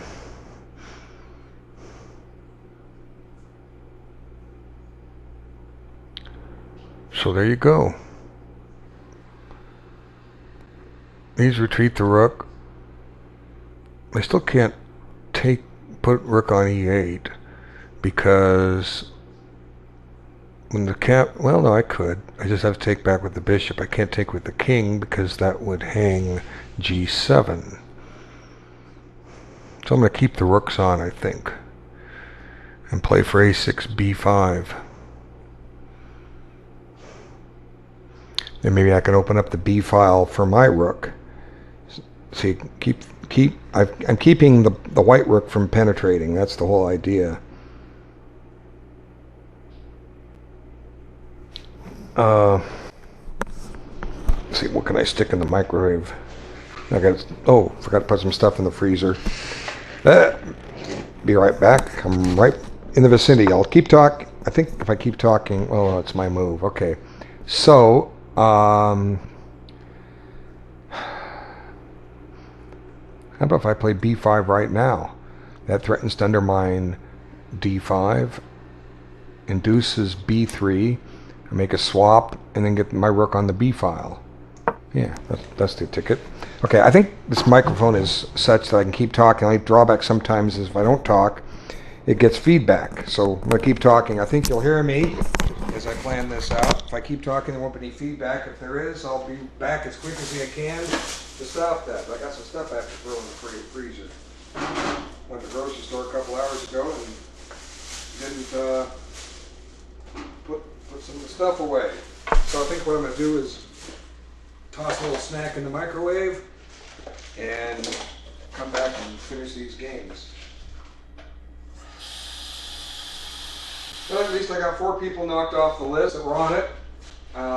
3 others declined. 1 didn't answer me. Some of it was in the middle of the night for them, so I can understand that. Some had other plans, so I can understand that. But when you go to Live Chess and I see you and you're on my list, I'm going to send you an invite. Okay, h5. Where are you going with that pawn? To h6, then g6. Shut my bishop in. I'm just going to pick up this pawn and see what happens. Okay, rook there. Now, I can win a pawn with bishop takes, king takes.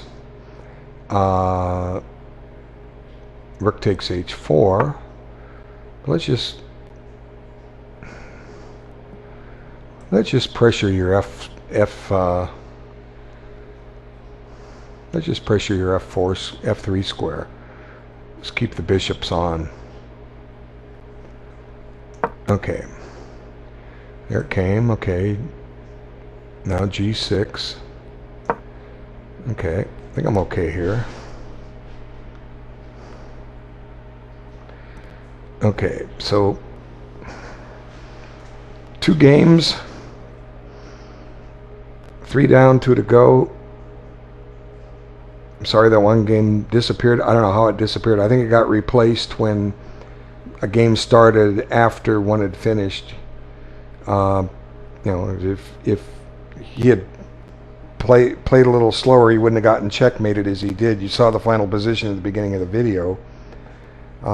Then somebody else showed up late, and I try to try to get you in if I can. If it's too late, I won't, or I'll play under reduced time.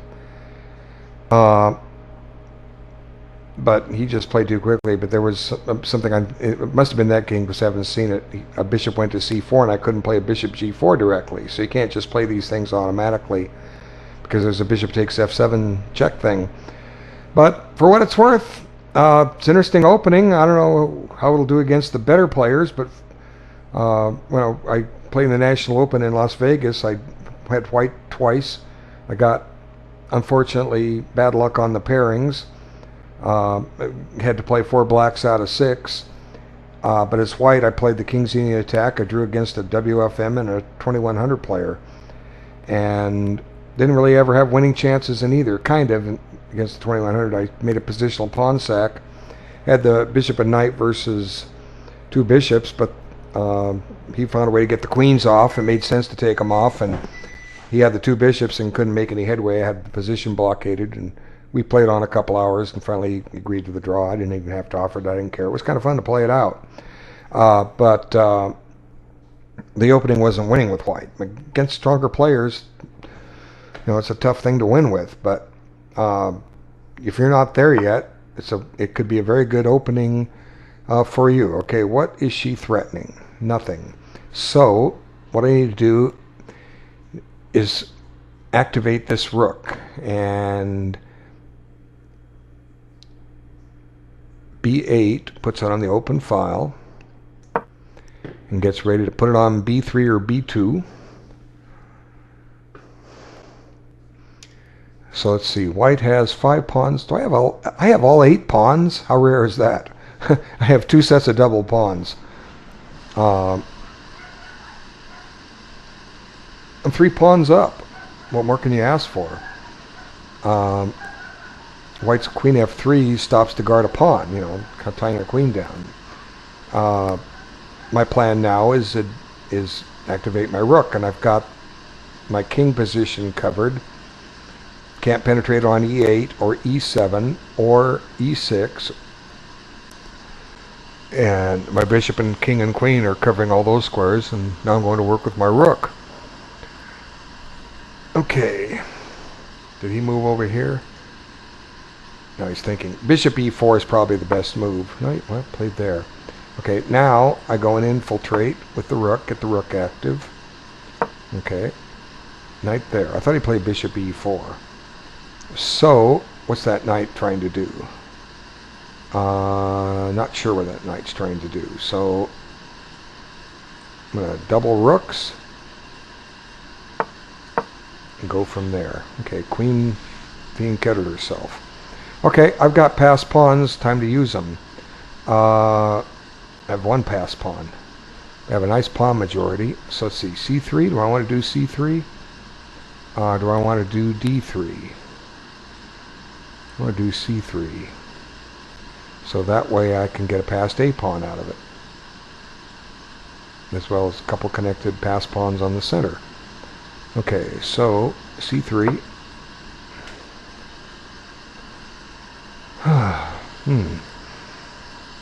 23 minutes left on the clock there. Okay, take. Now I take with the rook.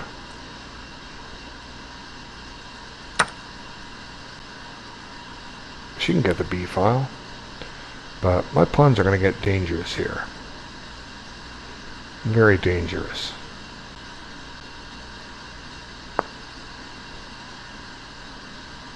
Okay, so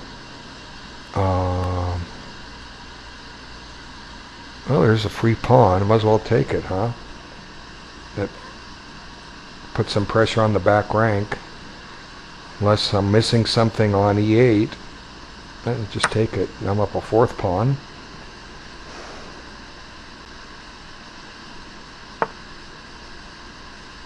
Okay, now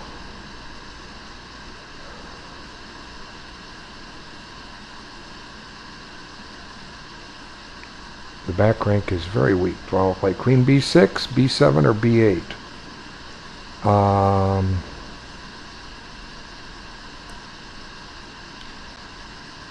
Let's play queen to b8. Okay, queen to b8. Threatens a very deadly check. Oh! Look what I missed. How funny. What a riot. Okay, I'm busted. Or am I? Let's see. Too funny. Okay. Give up the queen. I get a check.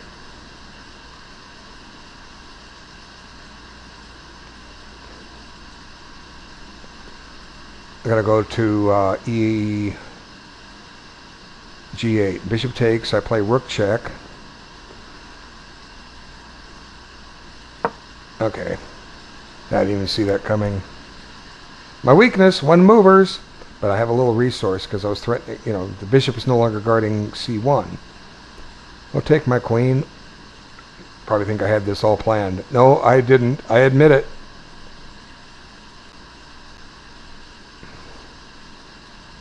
But taking the bishop with the queen would have been a huge blunder.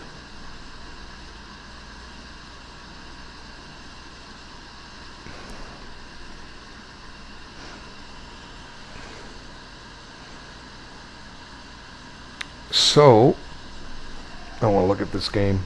See what you did to me, Currents. Ah! Okay, I'm going to peek at this game. Figure this one out. Okay. What is my objective here? I can give up the rook, 2 rooks for the queen and pawn. I got this dark squared bishop over there that's not doing me much, except keeping the king out of f2. I could take on g4 and then with my bishop and then stick a rook on f2. That looks tempting. Time-wise, he's got plenty of time.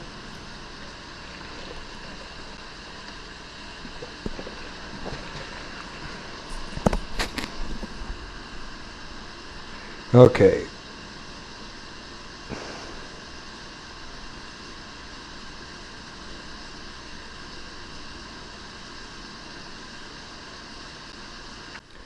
That's too funny, the other game. You didn't see bishop takes d6 coming. You know, you get these illusions that this square is covered, and then you move pieces away, and it isn't. And she did a maneuver. She found, you know, she gave up the pawn on d5 to get the queen to work and attack it. Wasn't even paying attention. So there you have it. We all blunder. So, speaking of which, have you blundered lately? I wonder how many. If I've blundered, I haven't seen anything. I mean, other than this oversight here. Let's just face the music here. Let's come back here. What was going on? Did I need to snatch that? Well, let's see. Queen went there. Clearly the plan is to play g4 to take. So I can always slide the rook back and bring it back when it happens. Oh, you moved. Okay.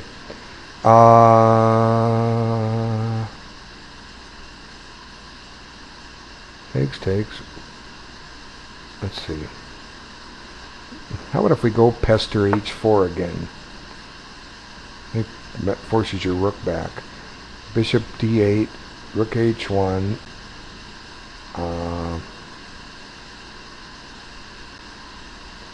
Yeah. This king is an active fighting piece. How do I get rid of it? How do I get rid of that king?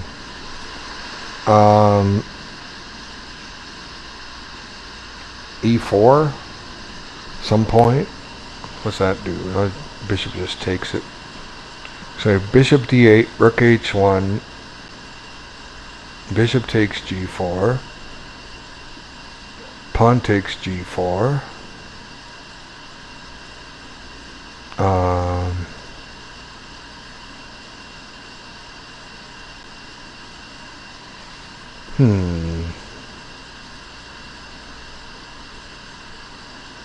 One, two, three, four. I have 6 pawns to 5. I will pawn up.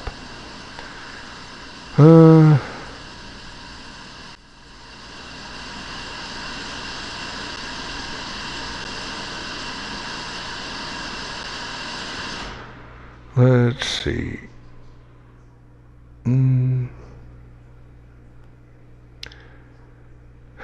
Rook takes g4, pawn takes. I want to do something with that, but not quite sure. Bishop d8, rook h1, bishop takes g4. Of course, I can always...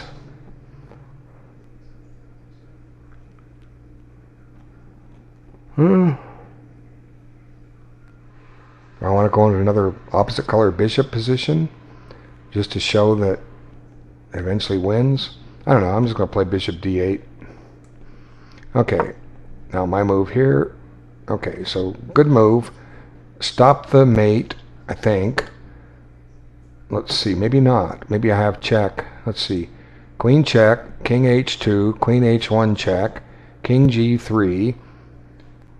Queen g2 is mate because my rook cuts you off. So check.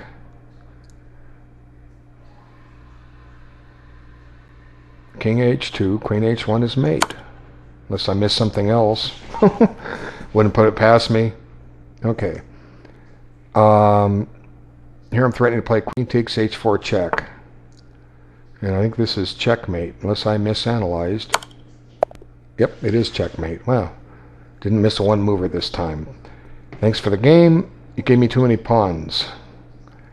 Okay, and no, I did not plan that. Okay. I'm playing the system, what it's worth.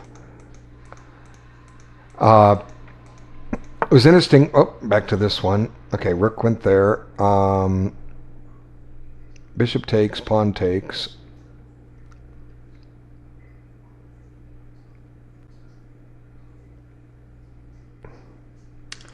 Yeah, let's just take it, then put the pawn takes, put the queen on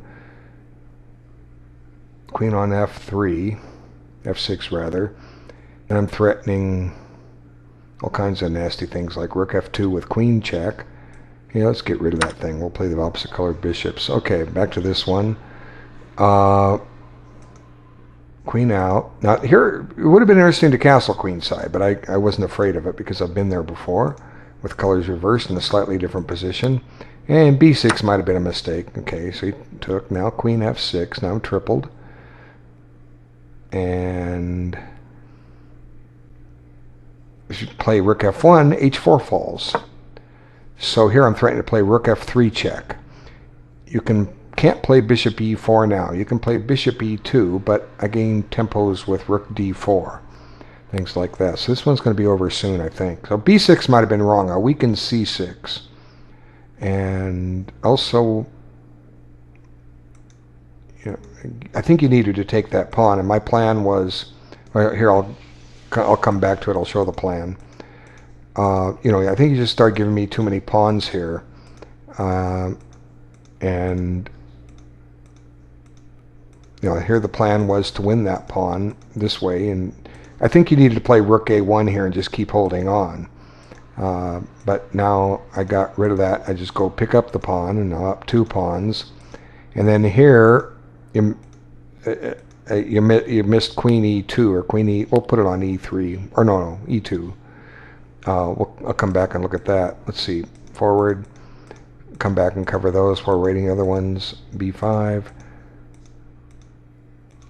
And now you found the plan to go after my queen, which I didn't even see coming. Oh my god. Whoopsie. Queen takes d6 would have been a horrible blunder because you come with a check and you've cleared h2, but now I still get a mate. So let's back it up slightly, see what we think here.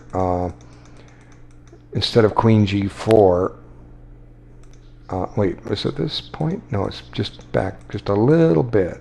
Let's see. Yeah, here. Okay. So queen here. See, the point is I can't play.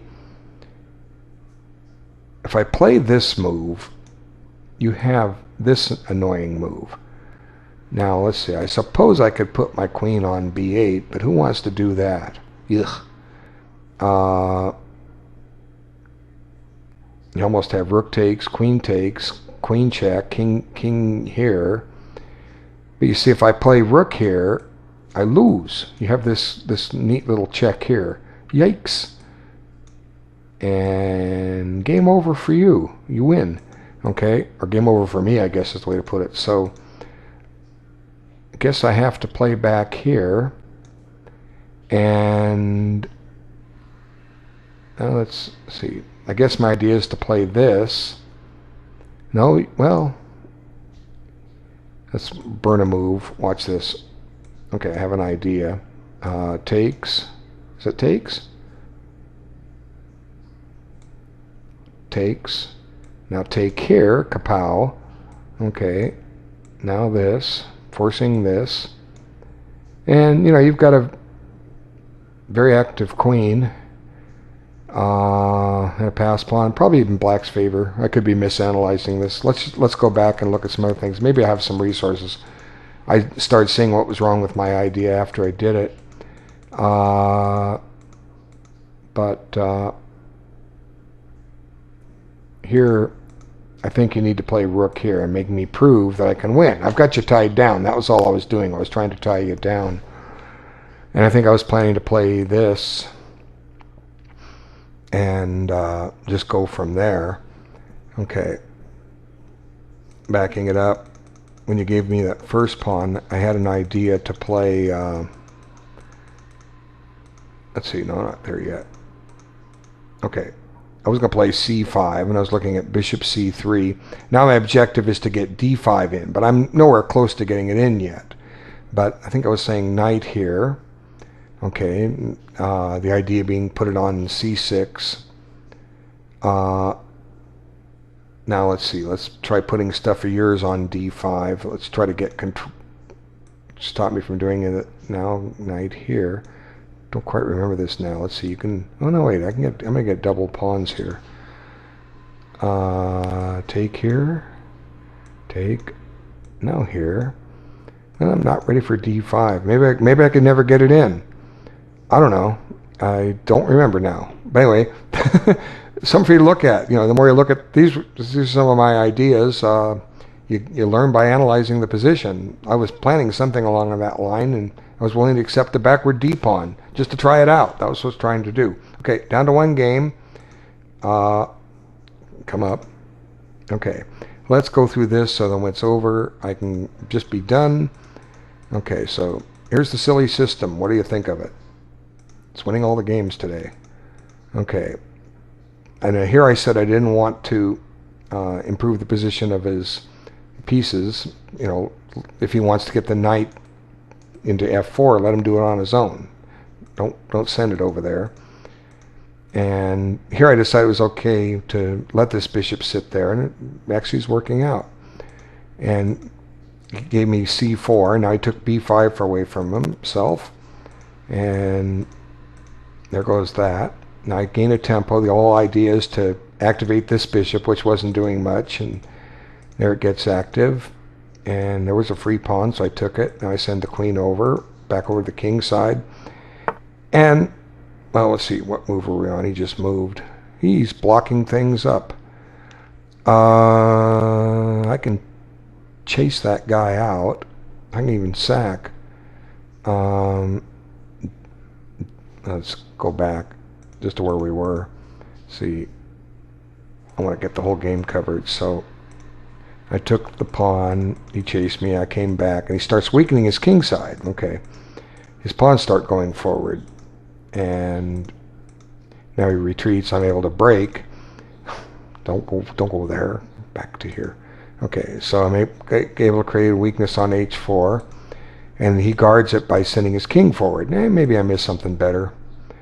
And I do straighten his pawns out and give back the bishop pair. They get bishop opposite colors. And he's blocked me up. Now, what have I got?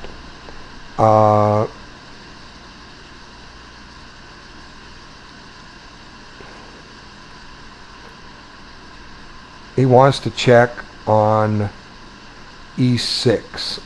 The bishop is guarded by the pawn on g5. So the maneuver is to break it with h5. Now he gets a check. My king runs. He'll be safe on the corner. And the white king is the one that's exposed. Let's look at the time. He's got 19 minutes. And every move he makes, he gets a 30-second increment. I've got plenty of time. So if this game is to last, say, 10 more minutes, 10 more moves, let's say get to move 50. 12 more moves, he gets 6 minutes. He gets 25 minutes for 12 moves. And preserve a 30-second increment every move. I think my little snack finished on the microwave a while ago. I forgot to listen for the ding. I'm going to step away just a moment and get it as we finish this game off. Video is now just about to hit the 2-hour mark. Okay, 1 second. So, I think my meal's done.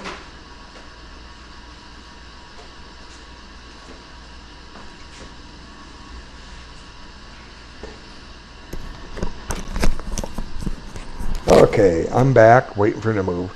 He gets a check, but what's he get after the check?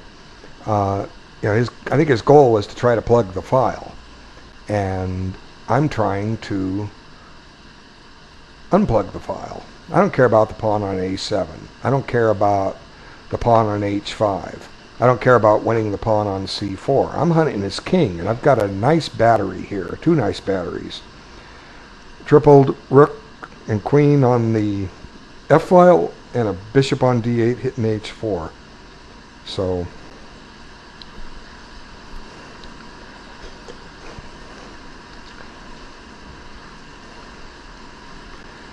just wait, see what happens.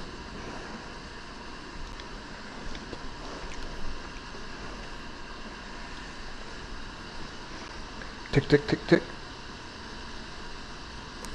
I've got 6 pawns, he has 5.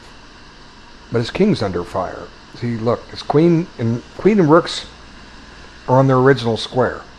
That's why you want to get your pieces developed. His rook on a1 has been developed. It just went back to a1. His rook on h1 did castle his king. It went to h1 to defend. Has his queen ever moved? Let's see, I think it has. Yeah, it's been out to c3. First it went to, I'm just scrolling at the moves. No, first it went to d2, and then it went to c3, then it captured a knight on e3, and it went over to b3, and then it went back to d1. So all of its back rank pieces have moved, but they've all gone back. So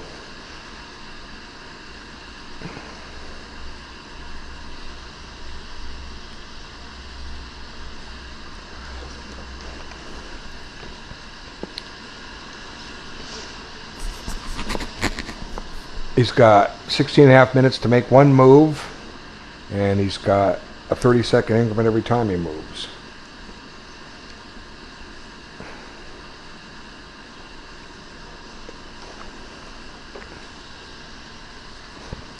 So let's see. He can't take my pawn on h5. If he gives a check, f3 just becomes too weak, and I'm threatening to take on g4. I totally own the dark squares. If you look at the position, I have three of my chessmen are on light squares. The pawn on b7, the king on g8, and a pawn on h5. He can't take the pawn on b7 with anything. He can take the pawn on h5, but that drops a piece, and he can check my king, and he just goes to a dark square too. So, you know, the adage is the attacking side's a piece ahead when you have an opposite colored bishop. His only attacking piece is his bishop, and e6 is a terrific square, but he doesn't have any firepower to back it up with. And I have 2 batteries working, and I'm threatening to take him off the file he plugged. So h5 is a better move than g6. Although g6 may work too, it chases his bishop.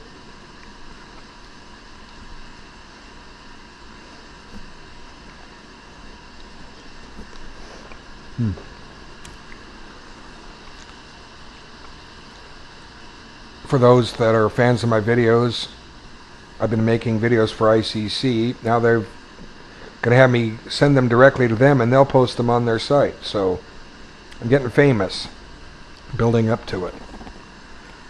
They'll still go on YouTube for those that want to watch, but they'll also be on the ICC website.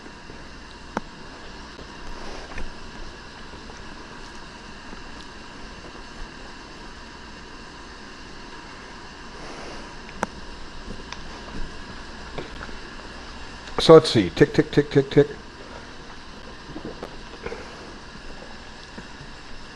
You got to take your time, but you know it gets when you're defending a position, you're running a lot low on time. I can tell you from experience, it's tough.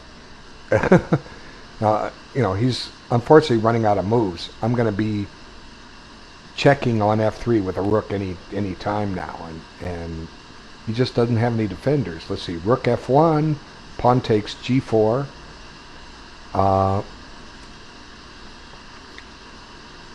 Bishop takes, well, no, rook f1, pawn takes g4. No, rook f1, I play queen takes h4 check. See, that's the problem. His rook is guarding that h4 square.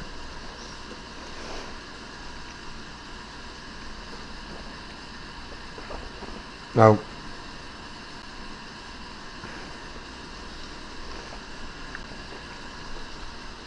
so anyway, I'm going to be playing black now in the simuls, just so I can try this opening out, see what it's all about. So those that were preparing against my King's Indian attack, you get to prepare against this. Ha ha ha. Is it sound? I don't know. It's a new opening. What am I here for? To teach how to play. Teach how to think like I do.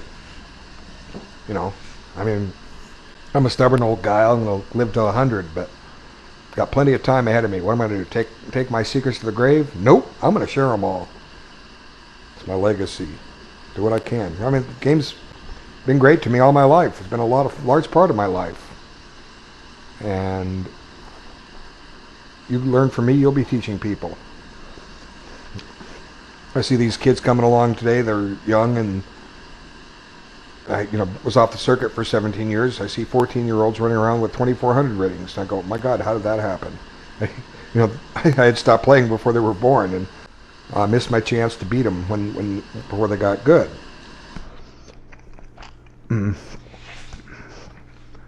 Okay. So White's in some serious trouble here. My threat is to play pawn takes, undermining the bishop, and maybe needs to anchor f3 somehow. Let's see. Queen d3, pawn takes, then bishop e4. Then he's covering f3. But I'm just liable to stick the rook on f2 and threaten to check on f4. He's just got so many weaknesses in this position. This king is exposed. And so I'm not going out the direct way. I've been going out the indirect way. Now sometimes I have to do it. We always want to go directly. I'm just doing a little different. How many people would have played g6 in this position instead of h5? What's the better move? Let's look at it. If we can get the position up without... Okay, g6. What's he do? I guess he gives a check. I slide my king in the corner. And then he defends f3 to the best of his ability. Rook a3. And I can't play rook f6 check. I mean rook f3 check, because rook takes, queen takes, rook takes, I drop a rook, right? So h5 appears to be the correct way. Now what's to stop him from playing rook a or bishop check? Well, no, you don't want to go off the file, but rook here first, because then I play pawn takes, and I'm on the bishop, and the bishop can't go to e4. And if queen d3, I still play pawn takes, and then, well, I'm going to get that rook f2 in. There's just basically no defense. Rook f2 with the file open, and he's just in all kinds of trouble.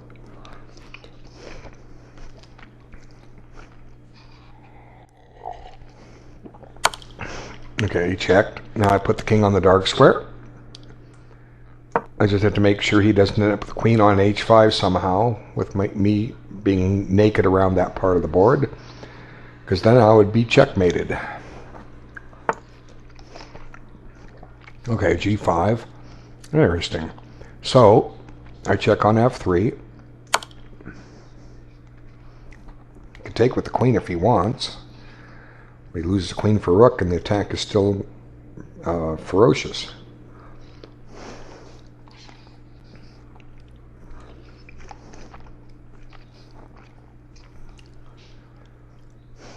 So if king moves, it can go back 1 or 2 squares. I can penetrate with the queen further.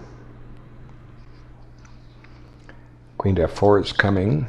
Check again with the rook, drive him back, then play queen f4.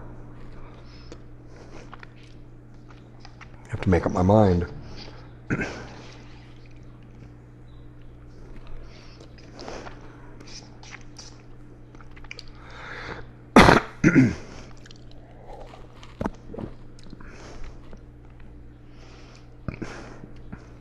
Having some ramen noodles. Okay, king back. Now, where do I want to check? The interesting check would be rook g3 check. That's the check I'd like to make. King f2, queen f2 check. That might be a mate. Let's see. Rook g3, king takes, queen f2 check. His king cannot go to g4. Can only go to g3. Or in h3. Now, do I have a mate? I've given up a rook to do that. I don't think I have a mate, because rook f3 check, he gives up his queen. And my bishop isn't active enough to mate him. Rook g3 check. King takes, try the different approach. Queen f4. If king h3, I'll bring out checks again. King g, okay, rook g3, king takes, queen f2 check, king h3. No, I don't have a mate. But of course, queen f4 threatens queen g3 mate, so it can't be wrong to threaten mate in one. He guards it with either queen e1 or rook h3. Rook h3, then I check with the rook.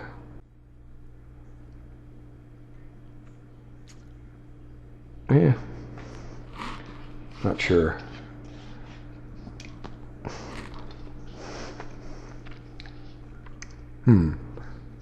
Check with the rook. If he comes up, queen, this has got to be a mate.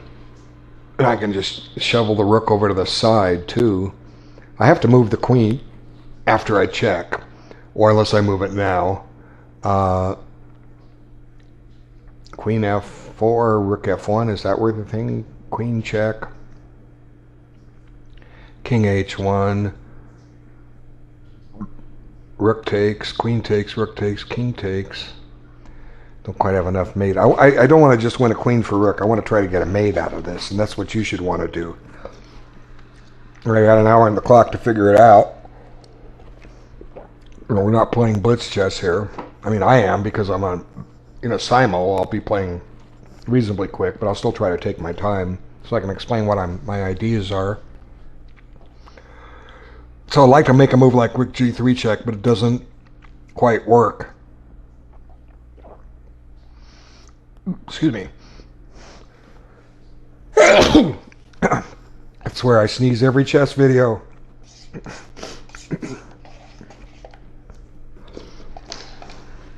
Okay, so rook check, king g3, king g1. Where do I put my queen? Queen f4 threatens queen g3 mate. How does he stop that?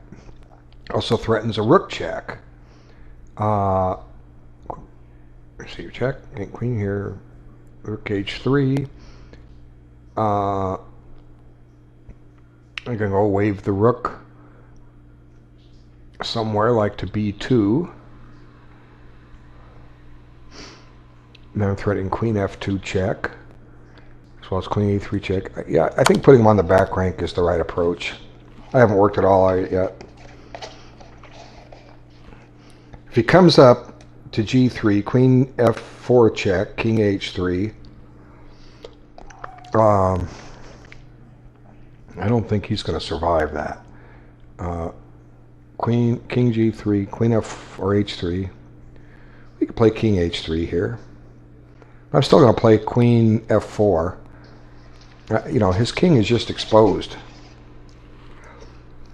And when you have an aggressive check like this, he's got to look at all the escapes and analyze each one correctly. So it's one thing that it's awful tough when you're playing in time pressure.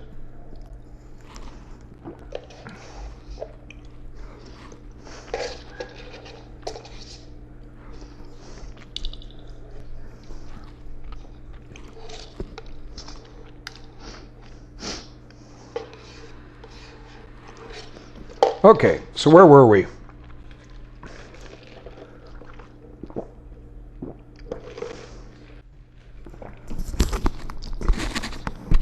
He's in check. So he's got 3 legal moves. King G1. I'm going to play Queen F4, threatening a mate.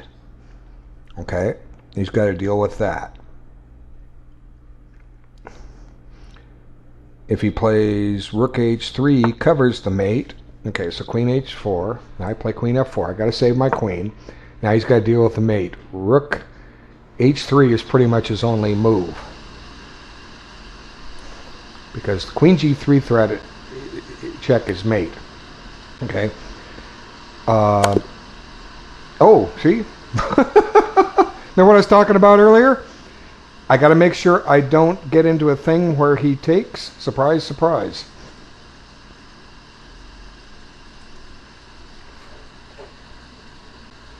I was talking about making sure I didn't get mated like this earlier on the video I made.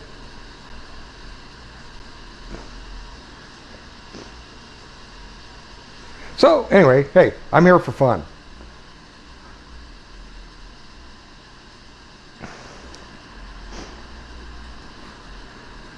It's all good.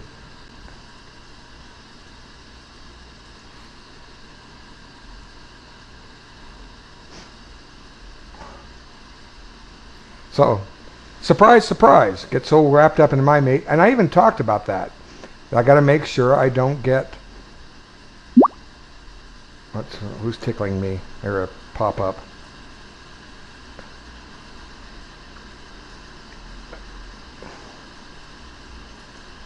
Okay, so anyway, Comedy of Errors. What do I have to do here? Let's see.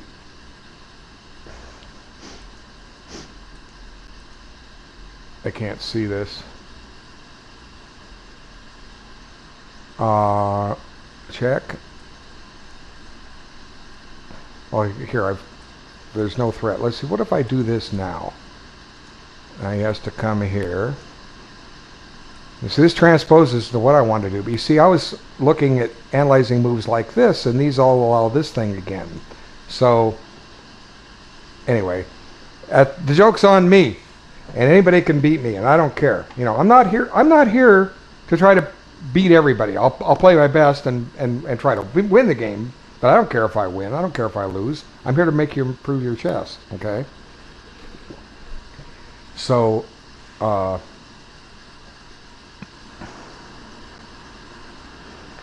what can I say? Anyway, points? I don't care about points. Care about points. Okay.